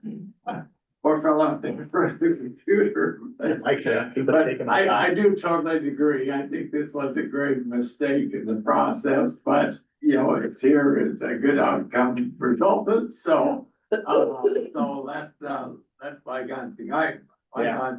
Except for the point that, I think there has been friction for a while now when part of the Board of Livestock has this domineering, perception. And, agriculture, we're our #1 economic driver in Montana, so we gotta treat it right, we gotta treat it good and keep that up. Livestock is a big portion of that. And, I think it's great that we have 2 livestock related committees that are working together with overlap, but neither one is dominant over the other one. Yeah. One of them have maybe a few more responsibilities, but it's for government efficiency and we don't have enough of that. I think we're doing pretty good in Montana, but we can always do better too. And, so I just wanted to say, I think this is a very important subject to keep in our minds going forward, just so we can cooperate and I would throw in one more caveat. I think there was real value when George went to stock growers, wool growers, wherever it may be, US cattlemen's and our Montana cattlemen's. It just helps with rapport. I think to both operations, Board of Livestock and the Livestock Loss Board, they like hearing from the Livestock Loss Board. So I think it's important that you be allowed to go to some of these. Maybe you have times when you can't make it, but and that's okay. But every time you can, I think that was real value. I mean, I just thought you could speak to it from the wool grower side, but I know I've been to a lot of wool growers state conventions and they always appreciated George being there. So I'm sure he'll enjoy you being there. So I'm glad you're going. With that, other than that, good job, great job. Well, Had a very successful meeting. I would like to say, if we wouldn't have had this conversation, things would have just gotten worse. I agree. oh, I'm glad we as a board kind of visited and we brought it Yeah. to the table. It just would have stewed and then who knows what would have happened, so. And never once were we ever, No. towards you. No, thank you. Oh, Trina, yeah. Okay, Trina, did you have a comment before we adjourn? Since me and Butch are your only public, I feel like I should say something. I really appreciate the direction that this board is moving, and the transparency that you guys have now. And I'm just really excited about the future of the Livestock Loss Board. And I'm hoping that someday I will get to meet Leslie in person. Come to Wool Growers. She's gonna I be there. wish I could. Okay, well, thank you. Anything else? Mr. Chair, I'd like to say a few words. Sure. Okay, well, so very, very lively discussion. And it made me do a little retrospect thinking of where, what was my expectations of all this? And I can just tell you that, George left us very suddenly last fall, kind of left us in a lurch, and I know it was beyond his control. I'm not sure exactly what the reasoning was, but he did leave. And we didn't have any, it was a one-man show. and the Board of Livestock jumped in and kind of helped us out. And then I had my Senate confirmation hearing. I'm not sure exactly what month it was, but it was sometime last winter. And I asked Lieutenant Governor for help to remain on the board, and he shared a few things with me too. And we talked about the hiring thing, and I think Doreen and I spoke about it before, as things were going down. But it was a very confusing time for the board. And then, but I will share with you that Christian Juris did ask me to have a very open mind.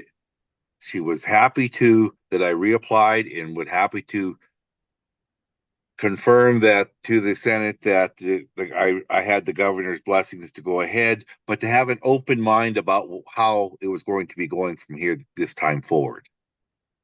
And so kudos to the Board of Livestock for helping us to get here. And I'm not gonna say you should have done this, you should have done that, because I don't know. I'm just gonna say it worked out. Thank you. I'm part of this board, and quit fighting, God damn it, or I'll go home. Ken. Fighting is over. I would right. like to say, Joe, I'm really glad that you and Doreen stayed on, because it really would have been a cluster if you guys hadn't been here to give us some past history, it really would have been bad if that wouldn't have happened. So I appreciate that too. Thank I you. thank you also for taking the position you did. I'm not staying for a long time, so. Yeah. No, okay. Okay, anything else? Okay, then we'll adjourn the meeting at 4:20. Do I have to hit the gavel? I make that motion. Oh, sorry. Okay, Joe made the motion to adjourn. Their second. I'll second it. Okay, Jordan seconded it. Any discussion? All those in favor signify by saying aye. Aye. Aye. Opposed, same thing. Okay, now, motion carried. Out of meeting.